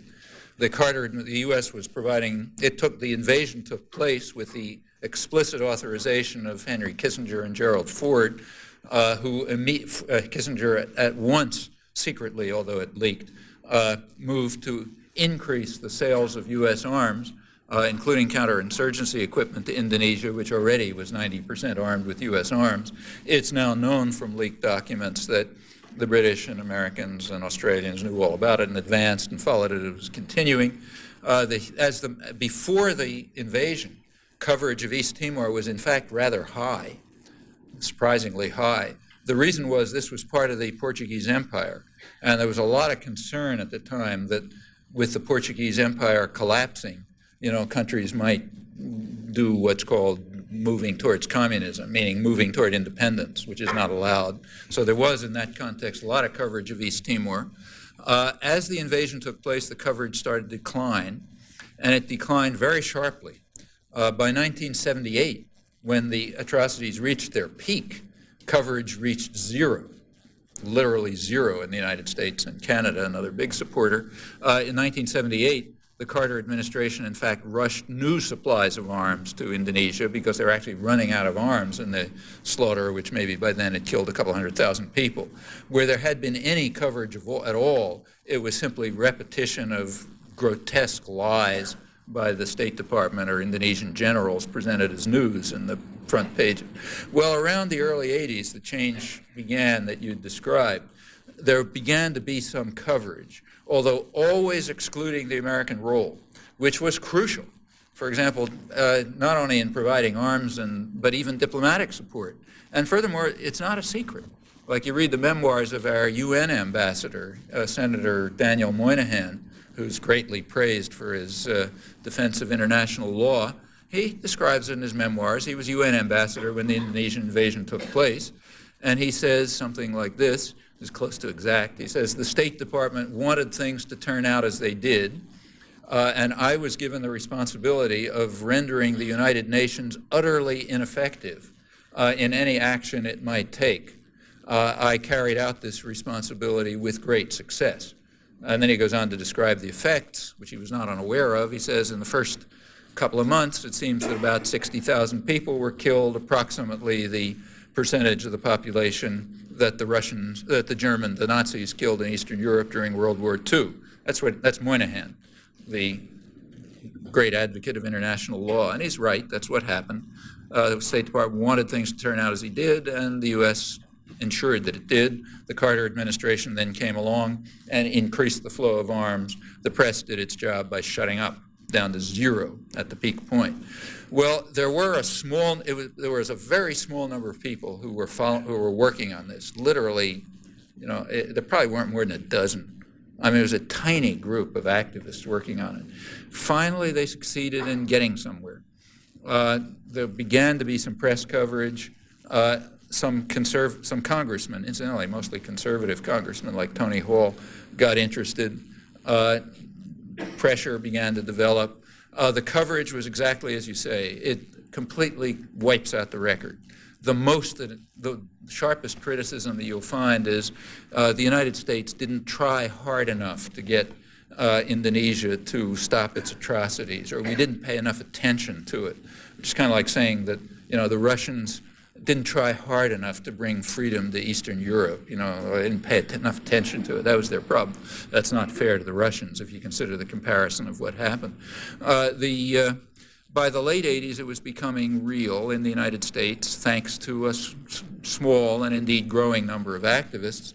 About a year or two ago, it got to the point that Congress actually passed legislation banning U.S. military training for Indonesian officers because of these human rights violations, which I'm putting it pretty mildly. That was kind of embarrassing for the Clinton administration, but they got out of it all right. They announced that the law didn't mean what it said. Rather, what the law meant was that the United States couldn't train Indonesian military officers with money from the United States itself. But if the Indonesians paid for it, let's say with money we gave them from some other pocket, then it was okay. Well, Congress protested, but it went through. The State Department, with rare delicacy, picked the anniversary of the invasion to announce this. But things are proceeding. Just to give you an example, in Boston, on the first anniversary, something happened this week which is relevant and shows you can really do things. There was a court case in Boston this week where an Indonesian general was brought under a civil suit by the mother of one of the boys who was killed in the Dili massacre. Her name is Helen Todd, which explains why the civil suit went through. You can figure that part out. This suit, what happened is that when Indonesia was carrying out this cover-up, probably run by some big public relations firm in the United States after the Dili massacre, one of the things they did was get the generals out of the way so nobody would see them. And one of them was sent off to Harvard to study. Well, some local people in Boston found it out and checked with Harvard. Harvard claimed they'd never heard of him, but he was there. He was studying, and protests began to build up. And then came my favorite Boston Globe headline in history. On the first anniversary of the Dili massacre, it said, Indonesian general facing suit flees Boston. And indeed, that's what happened. He fled Boston and hasn't been seen since. Meanwhile, the suit went on. There is a law which says that you can bring civil suits against torturers and murderers and so on if they happen to be on U.S. soil. He didn't show up, so just this week, the judge heard the testimony of Helen Todd and Alan Nairn and others and was impressed. And he now has a $14 million fine. It's a civil suit in case he ever shows up. Incidentally, the same thing happened a year before with one of Guatemala's leading killers, General Gramajo, who the State Department was grooming to be the next president. And he was shipped off to Harvard also to refine his skills. And that was discovered. He was one of the big mass murderers from the early 80s. Actually, I found out about that one from the Central American press. People approached Harvard, never heard of him, But Alan Nairn, who's a very enterprising journalist and imaginative, he waited until the Harvard graduation commencement ceremonies, which are televised. And as General Gramajo was coming up to receive his degree, he raced up in front of the television cameras and served him with a subpoena on television. And that one, he fled Boston too, and that came to court, and he was fined $10 million. These things just show you can do things. I mean, there's enough change so that Indonesia is very worried about it, very worried. And things are getting to the point where they might actually allow a referendum or something. There's a possibility, but it's going to take a lot more pressure. Among the other things that are not reported, incidentally, are the fact that I have yet to see a word about this in the United States. One of the main reasons for the invasion of East Timor, which was well known at the time, is now completely public, is that there's a big oil field off Timor. And the Australians and the Western companies had been trying to make a deal with Portugal to exploit that oil, and they hadn't been doing too well. And they figured that an independent East Timor would be really hard to deal with, but Indonesia would be easy, because that's one of their boys. They've been running it ever since a big massacre that the West applauded in 1965. So, in fact, the Australian records, leaked diplomatic records, show that they said before the invasion, we'll do better with an Indonesian takeover. All right, that's been proceeding. There's a treaty signed between Australia and Indonesia to exploit Timorese oil. Right after the Dili massacre, the West reacted by apart from sending additional arms to Indonesia, by 15 Western oil companies starting exploration in the Timor oil fields. Now there are apparently some promising strikes. Some were announced just a few weeks ago. There's also a world court case. Portugal's challenging it in the world court. If you've seen a word about this, you've read something I haven't read. This is one of the major stories about Timor. So that one's still under wraps. But the point is, that things can be done. And this is a particularly dramatic case because there were really a handful of people doing it. And they're getting somewhere, maybe getting far enough so the policy could even change, particularly if there were parallel efforts in other countries. Like Britain's perfectly happy to take up the slack and make as much money as they can by selling arms to Indonesia if the United States backs off. So it's got to be a coordinated effort. I just wanted to get you to make a few comments about two things. One, about how outside the framework of the like industrial monopolies in the United States, how Cuba has been able to survive this long, and how that can be an example for change and how people can live a different way, and also how we can help Cuba and prevent the United States from destroying what they've created. Well, by the most amazing accident, I happen to have another leaflet in front of me, which answers that question. It says that there's going to be a national march on Washington on Saturday, November 12th, which is called by the End the U.S. Blockade of Cuba coalition, and it calls upon Clinton to stop using hunger as a weapon to threaten the Cuban people and to start talks to normalize relations. Incidentally, those of you who choose to go on that march, and I hope plenty will be joining with the entire world, with the exception of two countries, namely the United States and Israel, which alone voted against the condemnation of this embargo at the United Nations a few days ago. The New York Times has yet to discover that fact.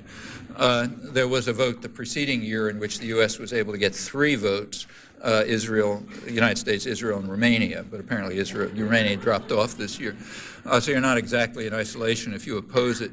In fact, what the embargo and the effort to strangle, the decision, again, documents are available now.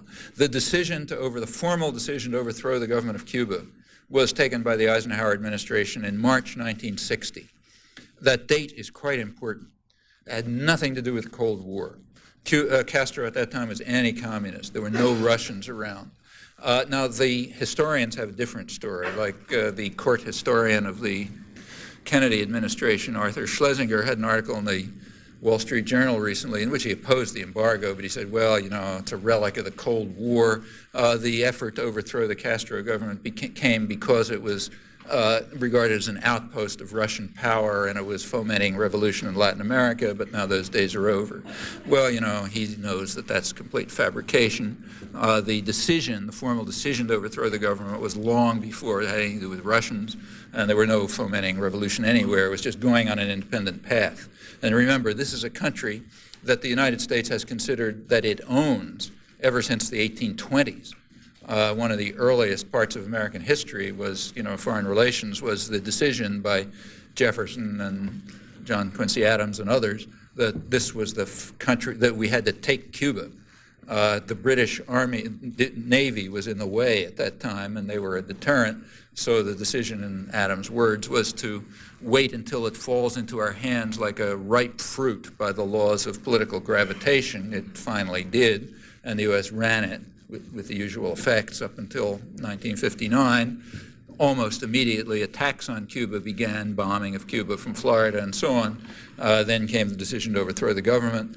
Then Kennedy, who radically escalated the terror against Cuba, and in fact, to levels previously unheard of. There's nothing comparable in the history of international terrorism.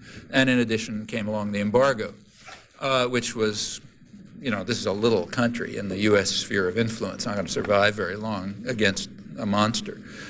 It was able to survive thanks to Soviet support, but barely. Although it did, many things were achieved. It was also pretty tyrannical, so it was an up and a downside. But it was succeeding in terms which were meaningful to other people, which is what the United States was concerned about. The real crime of Cuba was not the repression, which, whatever you think about it, doesn't come close to the kind of repression we supported and, in fact, implemented in nearby countries, not even close. The real crime was the successes and the threat of a demonstration effect. That is, others might try to do the same thing. That's what's known as a rotten apple that might spoil the barrel, or a virus that might infect the region or something. In 1991, I guess, the next step came along. Oh, incidentally, when the Berlin Wall fell in 1989, the Russians were out of the game. We had an interesting event take place. Nobody noticed. I mean, for 30 years, the story had been we have to defend ourselves against Cuba because there's an outpost of the Russians. Okay, all of a sudden the Russians aren't there. So what happens? Well, we have to make the attack against Cuba harsher. And it's interesting that the propaganda system didn't skip a beat. Check back and try to find if somebody noticed this. All of a sudden, it turned out that we really had them under an embargo because of our love for democracy and human rights, as is illustrated, for example, by Colombia or any other 1,000 other cases. So that's why we're trying to torture them. The Democrats got into the act at that point. A liberal Democrat, Robert Torricelli, who's head of the House Latin American Affairs Committee, and he pushed through something called the Democracy Enhancement Act, Cuban Democracy Act, I guess it's called, which makes the embargo tighter. Now, this proposal was so obviously in conflict with international law that Bush actually vetoed it. But then he was outflanked from the right during the 1992 campaign by the Democrats, and he then accepted it. It was immediately denounced by I think every major U.S. ally went through the UN the way I described, but the U.S. makes its own laws. We don't care what happens. As the ambassador to the UN said the other day in a debate, if possible, we will act multilaterally. If necessary, we will act unilaterally, violently. She was referring to Madeleine Albright. That's the way it is when you're the chief mafia don. If you can get support from others, okay. Otherwise, you do it yourself because you don't follow any rules. That's us. In this case, the enhanced embargo has been quite effective. About 90% of the aid and trade that it cut off was food and medicine, and that's had its effects. There are two major articles in leading U.S. medical journals last month, October, which describe the effects. The health system, which was extremely good, is collapsing. There's a tremendous shortage of medicines. There's a shortage of malnutrition's increasing. Rare diseases that hadn't been seen since Japanese prison camps in the Second World War are reappearing. Infant mortality is going up. General health conditions are going down. In other words, it's working pretty fine. We're enhancing democracy. And maybe we can ultimately make them as well off as, say, Honduras or one of the countries that we've been taking care of for all of these years. Well, that's what it's all about. Meanwhile, the commissar class has to give their version of it. We were defending ourselves against the Russians, and then all of a sudden we discovered we love democracy. But anyway, we got to keep crushing them. Right now, the United States is so isolated in the world that it may not be able to get away with it, no matter how powerful we are. In fact, even the U.S. business community is beginning to have second thoughts, being concerned that they might be cut out of potentially lucrative business operations if others just stop obeying the laws imposed by the enforcer.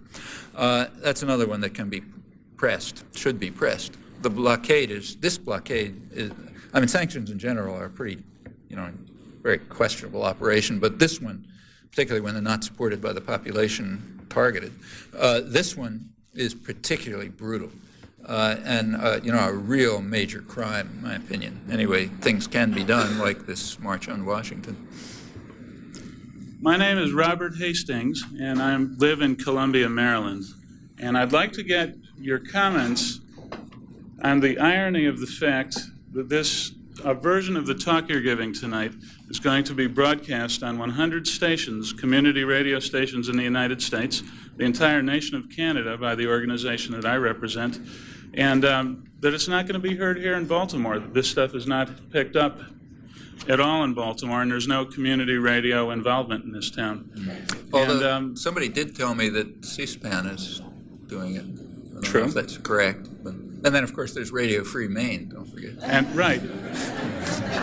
But there's no Radio Free Baltimore. Yeah. And to that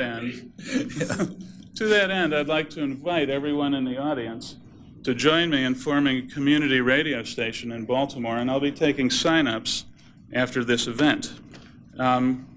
Additionally, I'd like any thoughts or speculations that you have why that in one of the richest areas in the United States in terms of frequency, in terms of populace, that there's no community radio station where the East Timor issue is discussed in earnest, where people with green hair might get some time on the air, and et cetera. Do you have any speculations on why that might be true here? Yeah, I think so. It's not hard, in fact. Just ask yourself if you were one of the principal architects of policy and you had the levers of power and wealth in your hands, what would you care more about, a community radio station, say, in Boston, or a community radio station in, say, Boulder, Colorado? Well, there is one in Boulder, Colorado. There isn't one in Boston. In fact, the farther you get away from the centers of power and doctrinal control, the more you find freedom and openness. Not surprising. Like nobody cares all that much what people think about in, say, central Kentucky, but they care a lot what they think in places like Washington and its environs, in New York and Boston and so on, because they have decision-making power. And I think you find that that's incidentally why it's being, you tell me, I take your word for it, this is being broadcast all over Canada, but only in very marginal places here. But that's, again, those are things that can be overcome. These aren't laws of nature at all. In fact, you might ask yourself, how come that we're talking about community radio? Why not mainstream radio? Well, the United States diverged from the rest of the world on this issue back around the late 1920s, early 30s, when radio was coming into existence, just coming along. Radio isn't like shoes. There's a fixed band, which is going to be rationed necessarily. And the question is, how is it going to be done? Well, as far as I know, every country, certainly every major country, maybe every country in the world except the United States, turned radio into a public forum, meaning it's as democratic as the country is. Like in Russia, not democratic, in Britain as democratic as England is, and so on, but somehow in the public domain. The United States went the other way. It was privatized. It was put into private hands. And furthermore, that was called a victory for democracy. And this is unique. When television came along, the same thing happened. So now if you want radio, say, that's not under corporate control, you have to go to community radio stations on the very important, but of course limited resources on the margins and so on, and they ought to be built up. I think I agree with you on that. Yeah. Hi, how you doing? I want to say I'm happy to see you in person. I heard you many times on Pacifica Network, and quite a few times, and just wanted to ask maybe a couple quick questions, and maybe it could be quick because a few people also are waiting. One specifically is pertains to the coming midterm elections for Congress and the positions on various congressmen. And all of you who bother to vote, actually, which I know is not many of you, you better listen up, because this is probably a most pertinent point regarding who is in Congress and who is voting on this GATT treaty in December. And I was wondering, what is your opinion on the matter? Quite a few people nowadays think that the World Trade Organization is the de facto government of the New World Order, and the GATT treaty they're voting on is officially the Constitution of the New World Order government. Well, what is your opinion on that matter? I'm wondering. Well, I've actually written, it's a complicated issue. I don't think you can say anything simple. The one simple thing is I think it should at least be subjected to public discussion. I mean, this is something of major significance, and the idea of allowing it to be rammed through on a fast track without public discussion is ridiculous and grotesque, in fact. So whatever one thinks about it, at least it should become a topic for the general public to become informed about and to investigate and to look at and to think about carefully. That's point one. That's the easy part. What should happen in that public discussion? Well, if that public discussion ever comes along, I'll be glad to say what I think. And what I think is, in fact, mixed. Mixed.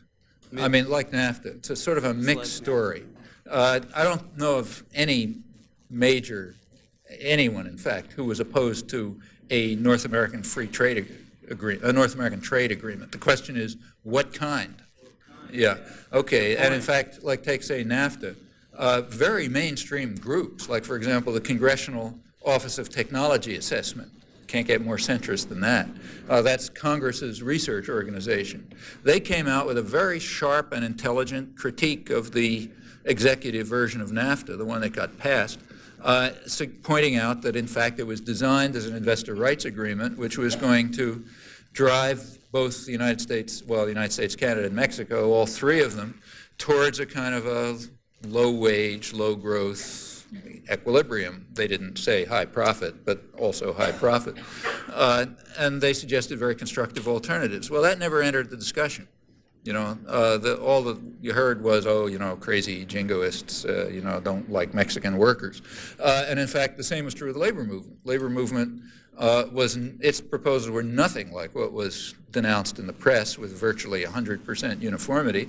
The Labor Advisory Committee which is by law required to give its opinion on these things, but was cut out of the discussion illegally.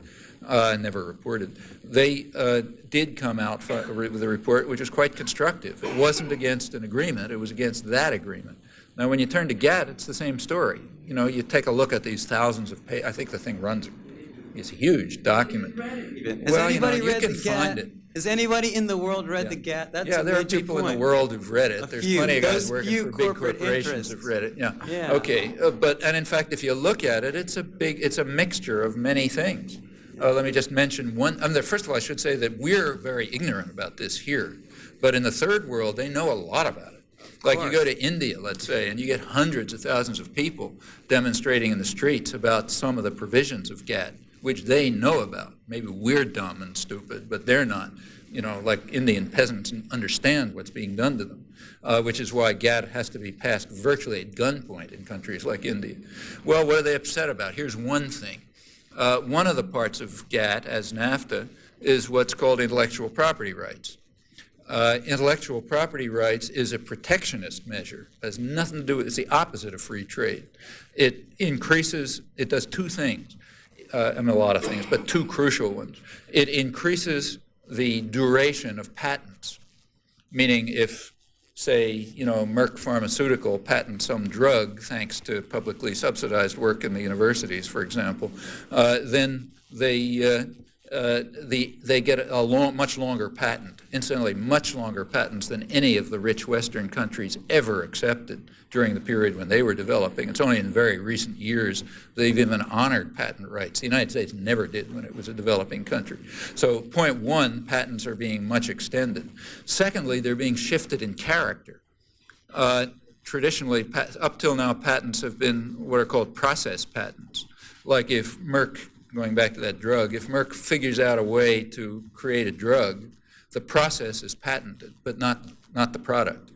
The GATT treaty, like NAFTA, shifts that. It's now the product that's patented, meaning the Indian pharmaceutical industry or the Argentine pharmaceutical industry can't figure out a smarter way to produce the same drug at half the cost and then get it to their own population. Notice that this is not only protectionist, it's a blow against economic efficiency and against technological progress. That shows you how much free trade is involved in this. Actually, there's historical precedents on product patents, and I'm sure they're known to the GATT designers. France, for example, about early in the century, had a chemical industry, but it lost it. Most of the chemical industry shifted to Switzerland, which is why Switzerland has a big chemical industry. The reason was France happened to have product patents, which just, were such a barrier to innovation and technical progress that companies just went elsewhere. All right, GATT is trying to impose that inefficiency and opposition to progress and high cost, incidentally, on the whole world. Now, this means India has already been forced to accept it. A couple of weeks ago, what they called liberalized their pharmaceutical industry, meaning they open it up to foreign penetration, which means that drug prices will shoot sky high, more children will die, so on and so forth.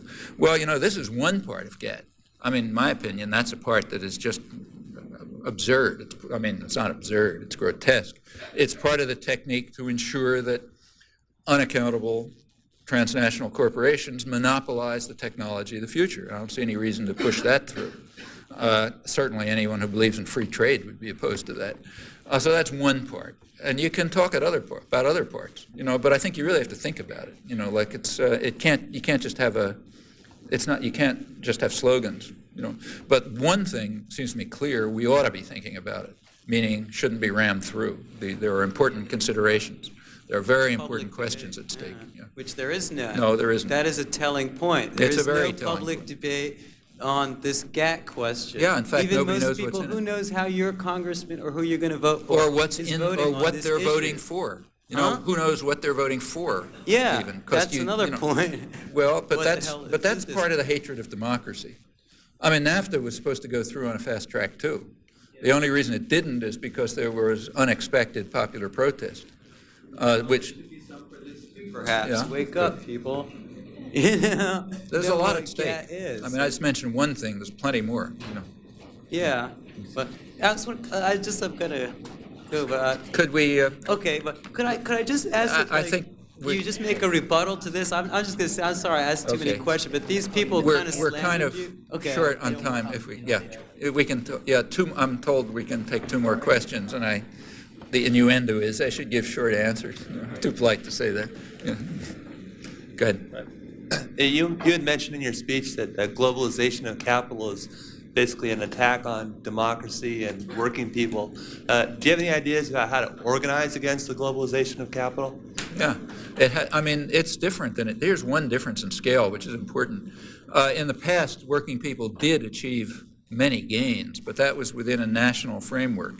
And now the struggle has got to be in an international framework, and that's a lot harder. Just to give you an indication of how much harder, let me give an example. Of the first try, one of the first tries. Right after the NAFTA agreement, the Clinton administration was compelled by public protest to add to the NAFTA agreement some verbiage about labor rights. Didn't take it very seriously, but the wording is in there. Okay, right after NAFTA was passed, two big U.S. corporations, I think it was GE and Honeywell, fired labor organizers. People were trying to organize unions at plants in northern Mexico. Okay, normally that just happens and it's the end of it. Unions entered, UE and another union, I forget which, entered and protested with the Clinton administration. And they've got some clout, like they're not corporations, but they got a lot more power than Mexican. There aren't a Mexican union, there's a government union, which is kind of like in Russia. And there's one independent labor union, which was, of course, opposed to NAFTA, but it's under terrific controls. However, the American unions couldn't be completely ignored. So they called for, the thing to go to a panel to which means the U.S. Labor Department, I think, to determine whether, in fact, there had been an infringement on labor rights when these organizers were fired. And just last week, the Labor Department came out with its decision, which was that it was quite okay because they had legal recourse under Mexican law, and therefore there was no issue. I don't know if any of you are familiar with Mexican labor law and the way it's implemented.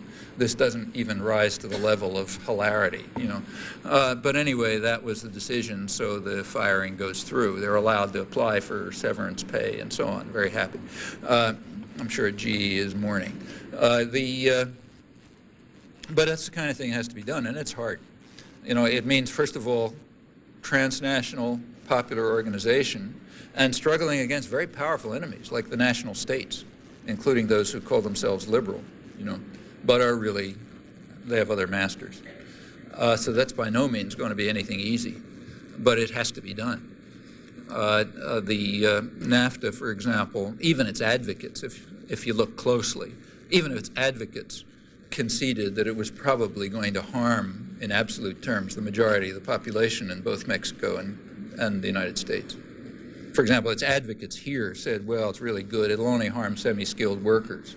Footnote, 70% of the workforce. The New York Times had after NAFTA was safely passed, they did their first analysis of its effects, very upbeat article, talking about how great it was going to be for corporate lawyers and, PR firms and so on and so forth. It's going to be really terrific. And there was a footnote there, too. It said, well, everyone can't gain. And it said there'll be some losers. Women, blacks, Hispanics, and semi-skilled labor, like most of the people of New York, But you can't have everything. And those were the advocates. So there certainly are common interests across the borders, but they've got to be mobilized. And it's hard enough to do it even in one country. Doing it across borders is going to be extremely hard, but it just has to be done, or else you can just see where the future is going to go. I mean, there are very powerful centralized forces which got their own agenda. They're not making much of a secret about it, and you can see where it's going to lead. You take a look at any third world country, you can get a picture of where it's going to lead. And the question is, do we want to live with that? You don't have to. These aren't laws of nature, but they're not going to be easy to combat.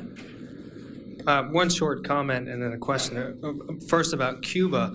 I had the pleasure of going to the Kennedy Museum in Boston with some former Soviet Army officers who were reduced to tears from laughing at the film about the Cuban Missile Crisis, in which the country Turkey is never even mentioned as a pretext for Kennedy's for the missiles, Soviet placing of the missiles in Cuba. I just think that's an interesting part of the ideological war against Cuba.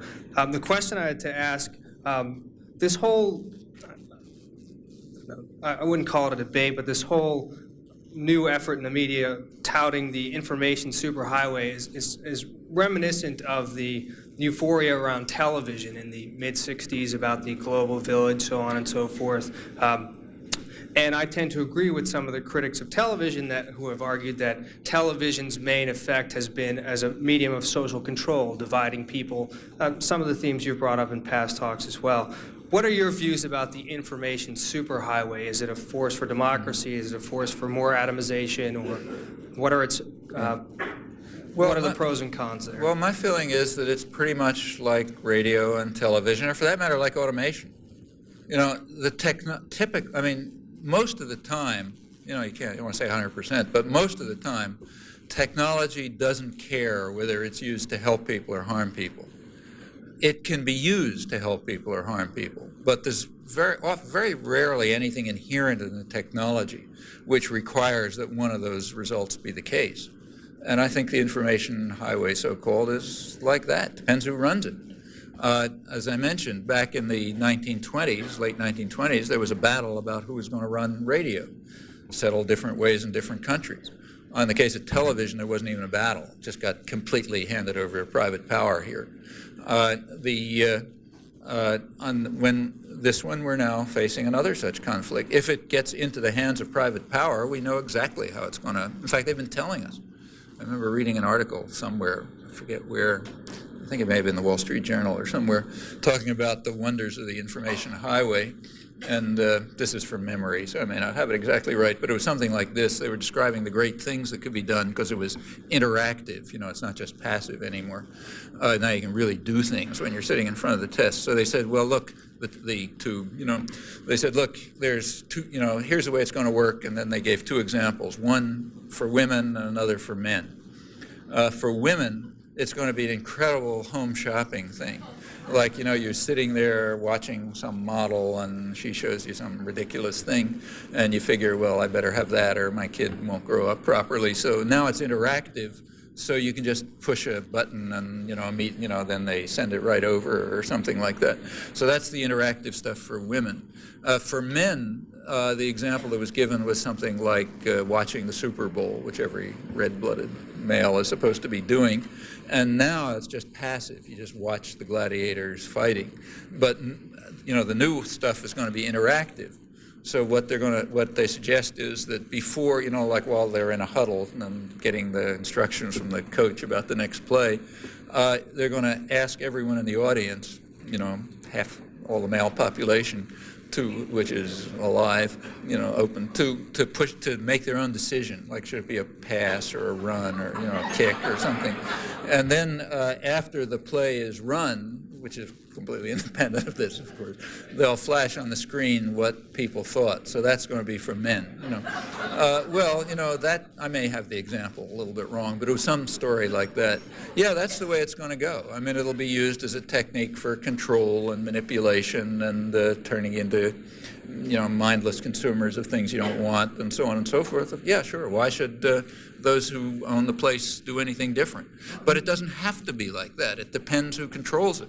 If it's controlled by the public, it can be something quite different. It can be a technique of, for example, these information processing systems can be methods by which working people can control their own workplace without managers and bosses.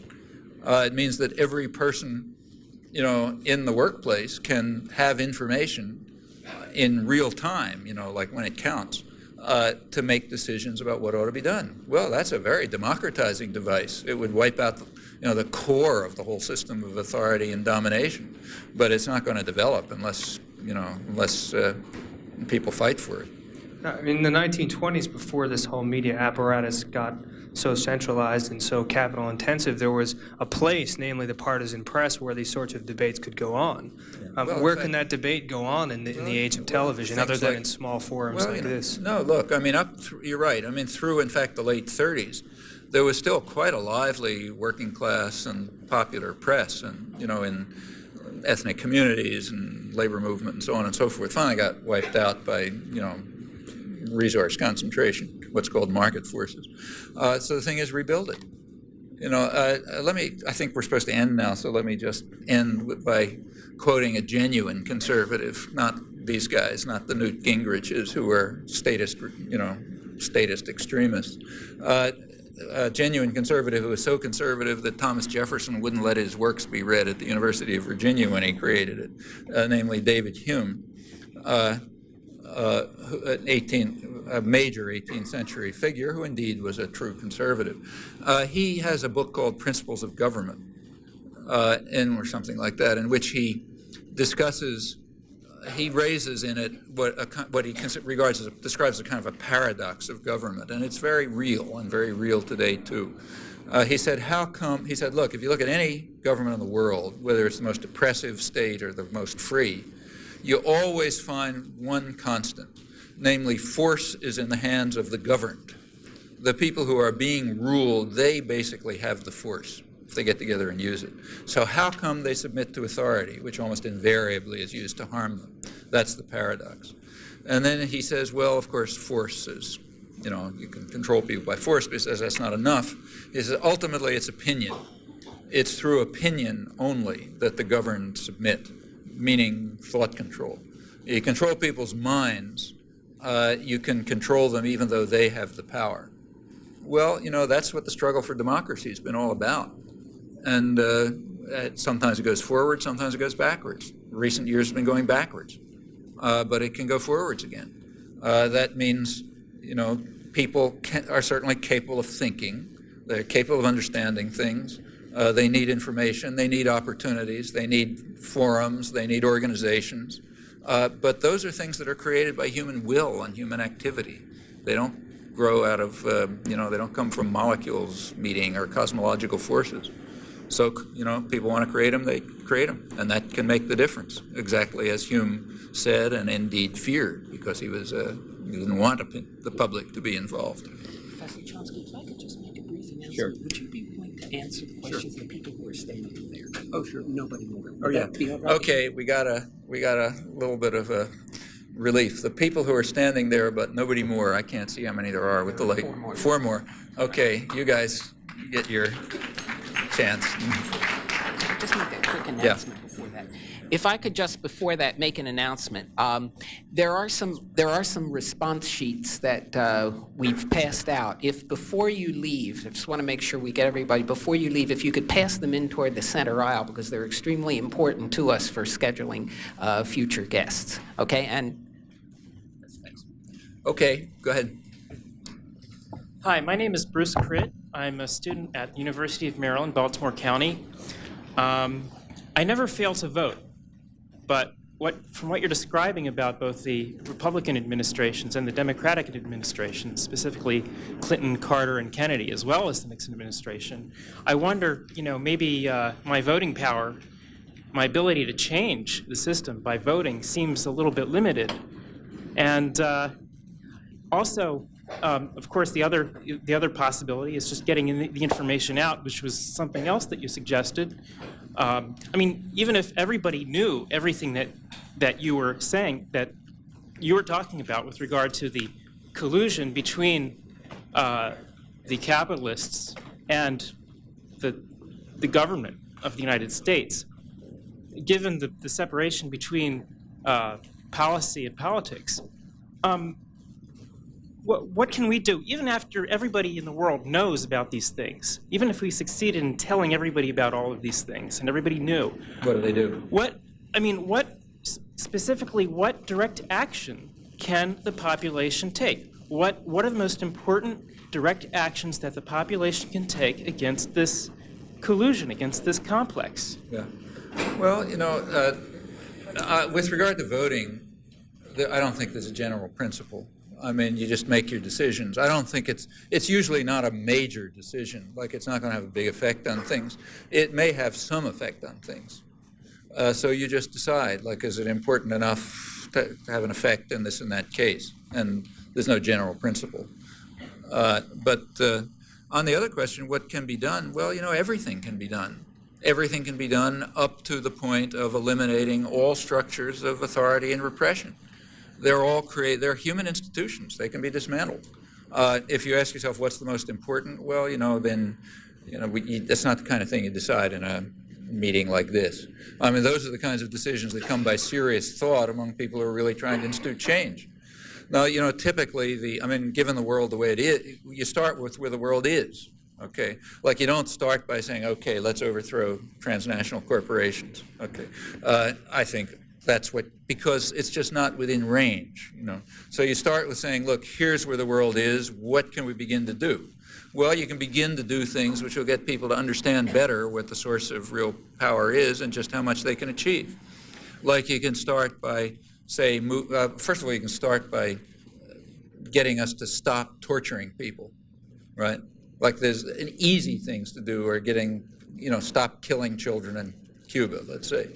Stop, massacring in East Timor. Those are easy things. So let's do those. First, do the easy things. With regard to the domestic scene, take, say, the crime bills. I mean, they're just, like I said, they're the domestic equivalent of death squads. The fact that they're targeting vulnerable populations who are being turned into people under military occupation, look, that's an easy one to change. I mean, you really just have to change opinion on that one. You aren't striking at the core of private power when you begin to have a civilized criminal system instead of a brutal, barbaric one. So that one, I think, is changeable. What about the war against children and families, another case that I mentioned? Well, that's another easy one. I mean, the the European-Japanese model, incidentally, it's not, I don't want to suggest it's so beautiful, except in comparison to ours, but those are countries very much like us. They have the same institutions, the same economy, and so on and so forth. They have simply, not been subjected to unilateral business power as much as here for all kind of historical reasons. And we can certainly become like those countries. There's, in fact, a model sitting right in front of you, countries very much like us. Take, say, health care. Well, the U.S. is off the spectrum on that one, too. Again, I think for the same reasons. I mean, even if you just look a couple of miles to the north, there's a country very much like us, which happens to have instituted a semi-civilized, again, plenty of things wrong with it, but a semi-civilized system of health care not that far back in the 1960s, under conditions that we could easily duplicate. Well, those are things that I don't want to say those things are going to be easy, but they're within range. On things like GATT, you're getting into harder territory, because here crucial interests of authoritarian institutions are at stake. And then you're going to begin to face the fact, which after all is a fact that sooner or later you have to face, that maybe the most totalitarian institution in human history, or certainly close to it, is a corporation.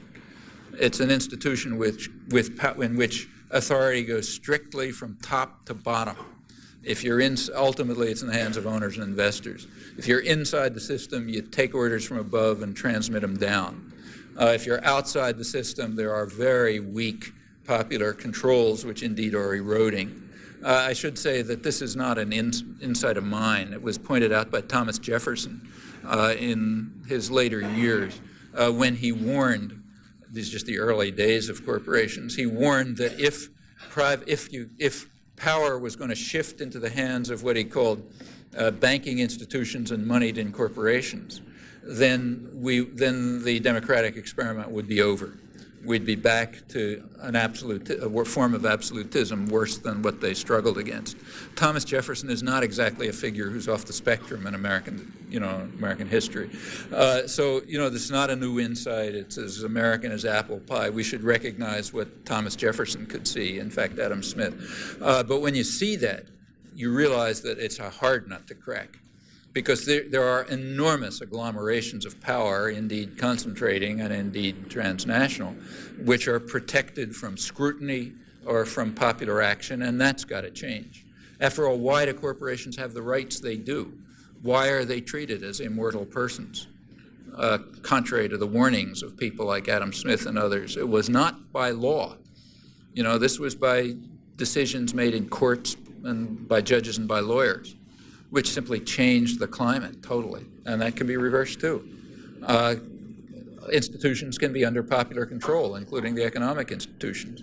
Well, organizing to try to achieve that is a much more long-term operation, but it's got to begin somewhere, So if you ask what should be done, well, I don't think any sane human being can look around at the world around them and not figure out things that have to be done. I mean, take a walk through Baltimore, you'll find plenty of things that have to be done. So, you get started doing it. Some of them are broader in scale, so, you think about those. But you're not going to do them alone. Like if you take a walk down the streets of Baltimore and you say, oh yeah, that ought to be done, nothing's going to happen. On the other hand, if people are organized enough to act about it, yeah, they can achieve things, and there's no particular limit to what they can achieve. I mean, that's why we don't live under slavery or under feudalism and so on.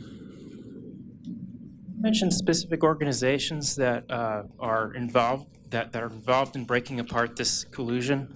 What? I know you can't mention specific actions, but can you mention organizations that are involved in working on this problem specifically? Which problems? The problem of collusion between corporations and government.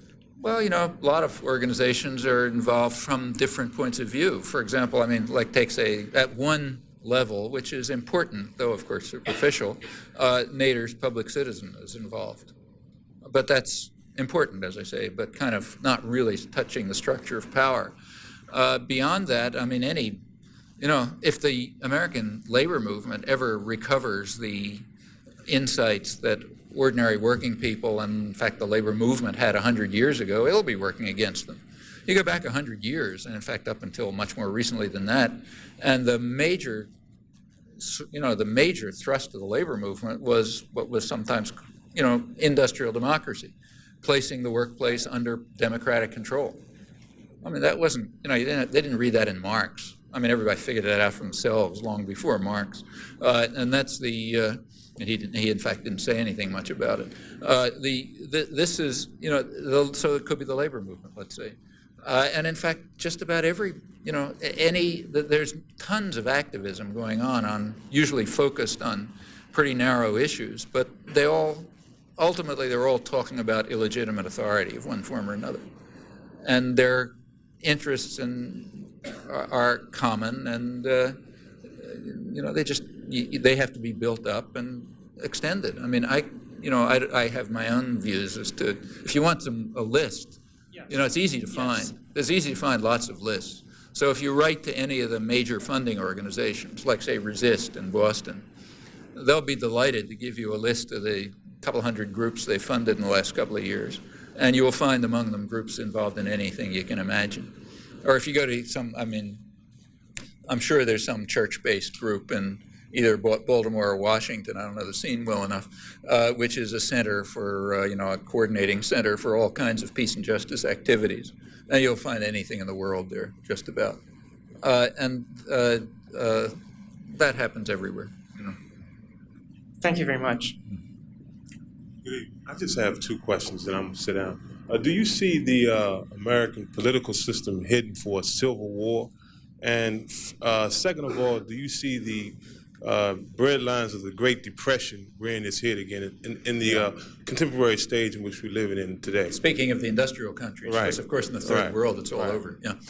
Well, with regard to the bread line, first of all, the U.S. has, the last I saw, there are about 30 million people, according to the studies that have been done, about 30 million people are suffering hunger in the United States. Take, say, Boston, where I live, which is a very rich city and, in fact, maybe the world's leading medical center. There are very fancy hospitals, but there's also a hospital that works for, that's the city hospital. So like everybody goes to. That hospital, which is not a bad hospital, I should say, a couple of years ago, they established a malnutrition clinic because they were beginning, after the impact of Reaganism was felt, they were beginning to find in Boston third world levels of malnutrition. And in fact, got worse over the winter because families had to make a choice. Do you let your kids starve or you let them die of the cold? Okay, that's, one of the richest cities in the world, major medical center. I mean, bread lines are, if we don't have bread lines, we have the equivalent. Over 30 million people is a lot of people, and that's plenty of children and so on. And it's going to grow. What about, it's not starvation like, say, Haiti or, Nicaragua or Cuba or something, but it's probably worse than Cuba in many places, but it's real. And it has long-term effects. I mean, when kids are suffering malnutrition, that has a permanent effect, has an effect on their lives, and they'll never get over it. And that's just criminal in a country as rich as this, or anywhere for that matter. As to the Civil War, I think it's very much up in the air what's going to happen in the United States. There's an experiment going on. The experiment is, can you marginalize a large part of the population,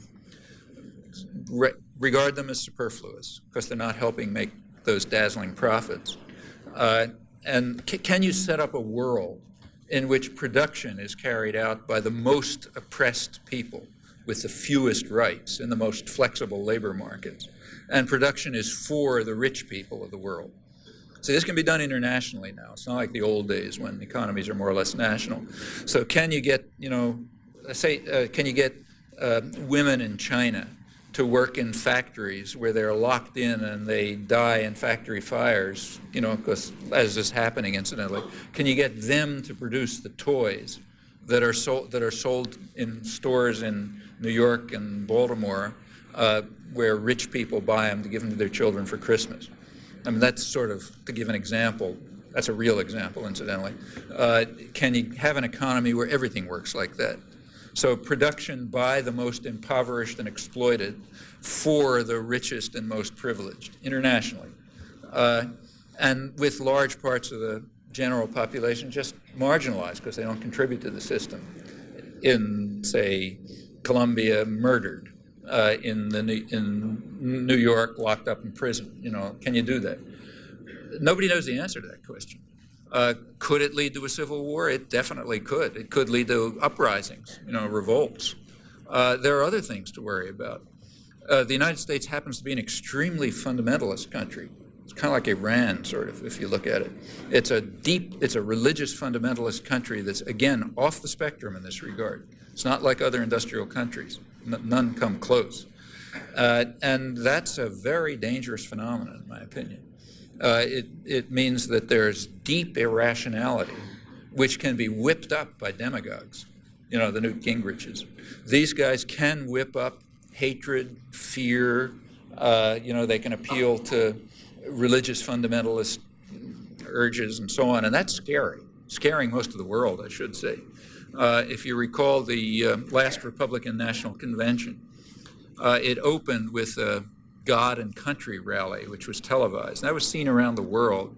And in Europe particularly, it really sent chills up people's spines. I mean, they remember Hitler's Nuremberg rallies, at least older people do.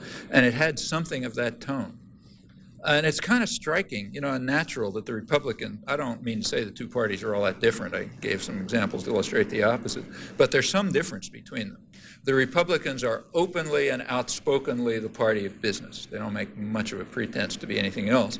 And that means that the only way they can rally the public is behind jingoism, fear, hatred, slander, other techniques which have been used quite effectively to organize great masses of people in times of real distress. We don't have to go back very far in history to find that. Germany in the 1930s was maybe the most civilized and advanced country in the world. All right, it was possible, but plenty of problems.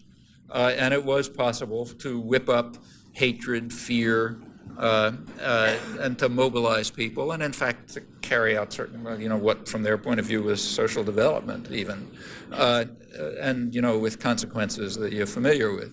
That could, why are we different? We got the same genes, and the conditions in the culture that might be part of the background for that, they exist. On the other hand, there are other things.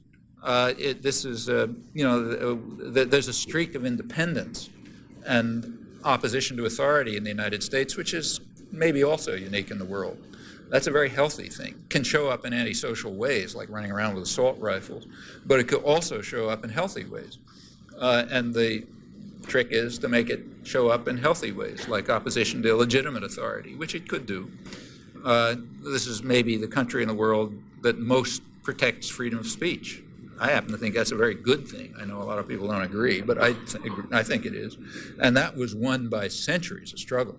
I mean, freedom of speech was achieved in the United States really through the civil rights movement, which finally got the Supreme Court to knock down the centuries-old laws against criticism of state power. That came right through the civil rights movement.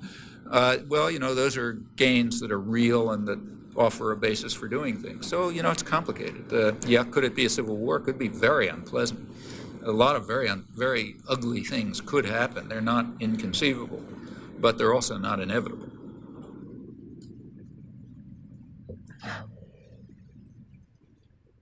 How you doing? My name is Albert Wood. My question is a what question. You studied linguistics, so that means, I guess, language as an extension communication. One of the biggest problems, or the biggest problem, is communication. Most people don't understand each other, don't hear each other, don't listen to each other, more importantly than anything else. What do you think are some ways of getting people to, like, we're the choir. How do we reach other people? Because we have basic understandings. We all appreciate the same ideas, just we use different words to express ourselves. How do we reach the average person out there when the mass media is controlled, so the TV and the radio are out? Sure, you got the home computer and you got more copy shops than Little Bit, and Kinko's open 24 hours a day. But most of the people can't read the information, and even more of them don't understand what they've read. Yeah. What are some of your ideas? Because I work with an organization that is trying to reach people better on a common level to just to do just that. Yeah. Thank you. Well, first of all, I think one preliminary point. I'll answer that question as a human being, in which I have no more to say about it than you do, but I'm not going to answer it as a linguist, because linguistics tells you it's zero about that topic. And in fact, that point can generalize. Take any question of human significance, and the fact of the matter is there's very little understanding about it. Very little in the sciences, I mean, you know, people pretend otherwise. That's for power reasons and career reasons and so on. But outside of a very small number of areas like physics and mathematics, and actually linguistics is one of them, outside of extremely small number of areas, which happen to deal not with problems of immediate human significance, the level of understanding is fairly shallow, meaning it's accessible to everybody. You know, like I learned a lot of the stuff I know from people who never went to school, you know, and it's standard because the level of understanding is just not that profound. So you're not going to go to the sciences or to find answers to these questions. You can get pretenses from the educated sectors about answers, but only pretenses. You know the answer to your question as well as I do. So you and I can talk about what to do about it, and I got no more to say than you do. And in fact, I don't think there are any tricks. It seems to me the tricks are the old ones. If there are any new ideas, they've been kept a deep, dark secret. I mean, organization is a hard job.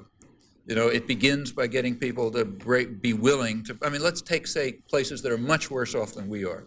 Like take, say, Latin America, where the suffering is much worse than here.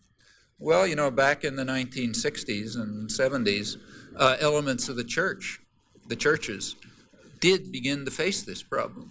And they began in a pretty sensible way, dealing with the culture as it existed. So you should know the story. It's an important one.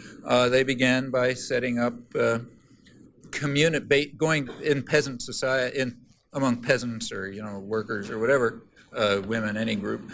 They started by setting up what came to be called base communities, where people would do things like read the Gospels, and talk to each other about what it really meant, and then work on things. I mean, I remember seeing some of these base communities where they were trying to get people to get peasant societies are often very hostile, And in one that I went to, there was actually a very conservative order of nuns were trying to get local peasants to agree to work together enough so that they could get a common well, okay? Instead of each going out with a cup of water to try to pick something up from the, stream. Well, that was hard. And when it's done, you can go on to bigger things. I mean, it got to a point in Central America where you and I had to spend our tax money to have these people murdered, because that's what happened in the 80s. There was a big war fought to destroy the people who were trying to do that. You know, it's symbolic, but real, that the decade started with the assassination of an archbishop and ended with the assassination of Jesuit intellectuals, all by forces armed, trained, and paid for by you and me. You know, and what happened in between was just more slaughters and terror and massacre, because people were answering the kind of question that you're asking, but under much harder circumstances. We don't face those circumstances, and what organizers, including priests and nuns and others, did in Latin America, we don't face those problems. It's a lot easier for us, and I don't know of any tricks that they didn't figure out, or that haven't been figured out through history. It's just a matter of going out and doing it. You want to organize people? Fine, you go organize people. I mean, the first questioner raised the question of East Timor. Boy, if you can think of a case that would be hard to get people interested in, that's one. You know, Americans by and large don't even know that Canada exists, you know, let alone that East Timor exists, you know. So this went on in secret, you know, nobody was interested. Everybody in power wanted it to go on. But a half a dozen or so people finally managed to break through. How? By the ordinary techniques that we all know about, you know. Lobbying, organizing, pressure groups, letter writing, you know, everything. You know. That's the way you do it. There are no other ways. Two quick questions. First, what is the political ramification of the crime bill? Crime bill? Yes, as it relates to the new past world. one? The new crime The bill. new crime bill. Right, as it relates to the world order. And also, what is the relation of the world order to the family value that is being charted across America? That is being Charted across America. across America? Right. Well, I don't really have a lot to add to what I said before. I mean, just to summarize, the crime bill, I think, is a natural reaction on the part of the people who sort of own the society to the problem of a lot of superfluous people around who aren't making profits for them. Well, a natural reaction, if you're living in El Salvador or Colombia or someplace like that, a natural reaction is actually what they call down there social cleansing. You send out the security forces to just murder people in the streets, like the Brazilian police, you know, where we had this success story of American-style capitalism. One of the parts of the success story is the Brazilian police just go out and murder street children. You know, they murder them, that's all. Okay, that takes care of that problem. Here, the crime bill, I think, fulfills a similar objective. It controls parts of the population that are defenseless, so you don't have to worry about them, and that are superfluous in the sense that they're not contributing to profits. That's a definite part of the New World Order, because the New World Order is turning most of the world into two-tiered societies, you know, with little sectors of wealth and a large mass of poverty, and you got to control them. So that's the crime bill. Family values, yeah, I mean, I think it's just what I say. It's just what the UNICEF, I mean, not me, what the UNICEF report described. Again, very mainstream report I was quoting. There has indeed been a war in the United States and England, and to some extent the other Anglo-American societies, like even as far as New Zealand.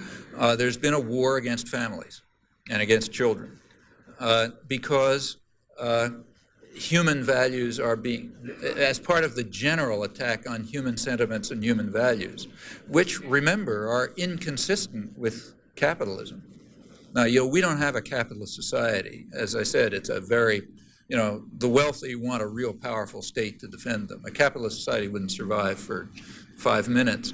But we're sort of off toward the capitalist end of the spectrum. And in a capitalist society, if it was pure, your rights would be what you can earn in the market, period. You don't have any other rights. And since we're sort of off to that end of the spectrum and we try to impose those values on essentially defenseless and vulnerable people, okay, children don't have the right to be with their parents. Parents don't have the right to take care of their children because you don't get that. That's a human right. You don't win. That right isn't conferred by the labor market. Therefore, it doesn't exist. Therefore,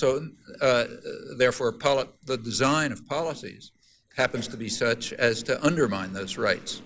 kind of irrelevant if you don't have rights other than those you win on the market. So the fact that these societies led the war against children and families is understandable and not pretty, particularly when you think that these are the most advantaged societies in the world. I mean, we're the richest country in the world, just by a long shot. There's nobody who comes close. You know, you take a look at the natural advantages of the United States in terms of resources and opportunities and so on. There's just no one close. You know, I mean, once the native population was exterminated and eliminated, you just had this extraordinarily rich place, you know, unparalleled wealth. You know, you had slaves to build it, to keep cotton cheap for you, you know, so you could have an industrial revolution. Everything, you know, capital flowing in, no enemies. I mean, just happened to be, you know, kind of an ideal place to become very rich and powerful and wealthy, and we're way beyond anyone else. So the fact that we have these problems is, you know, it's bad enough that anyone does, but you know, the fact that we have them is an absolute disgrace. What it shows is that the system is a social and economic system is a catastrophic failure. And it doesn't have to be. You know, we have the resources to make it better. But of course, left alone, it's going to work towards undermining values that don't express themselves as commodities on the labor market, on the market. And that includes like relations between parents and children. So, usual question, do we decide to let it happen?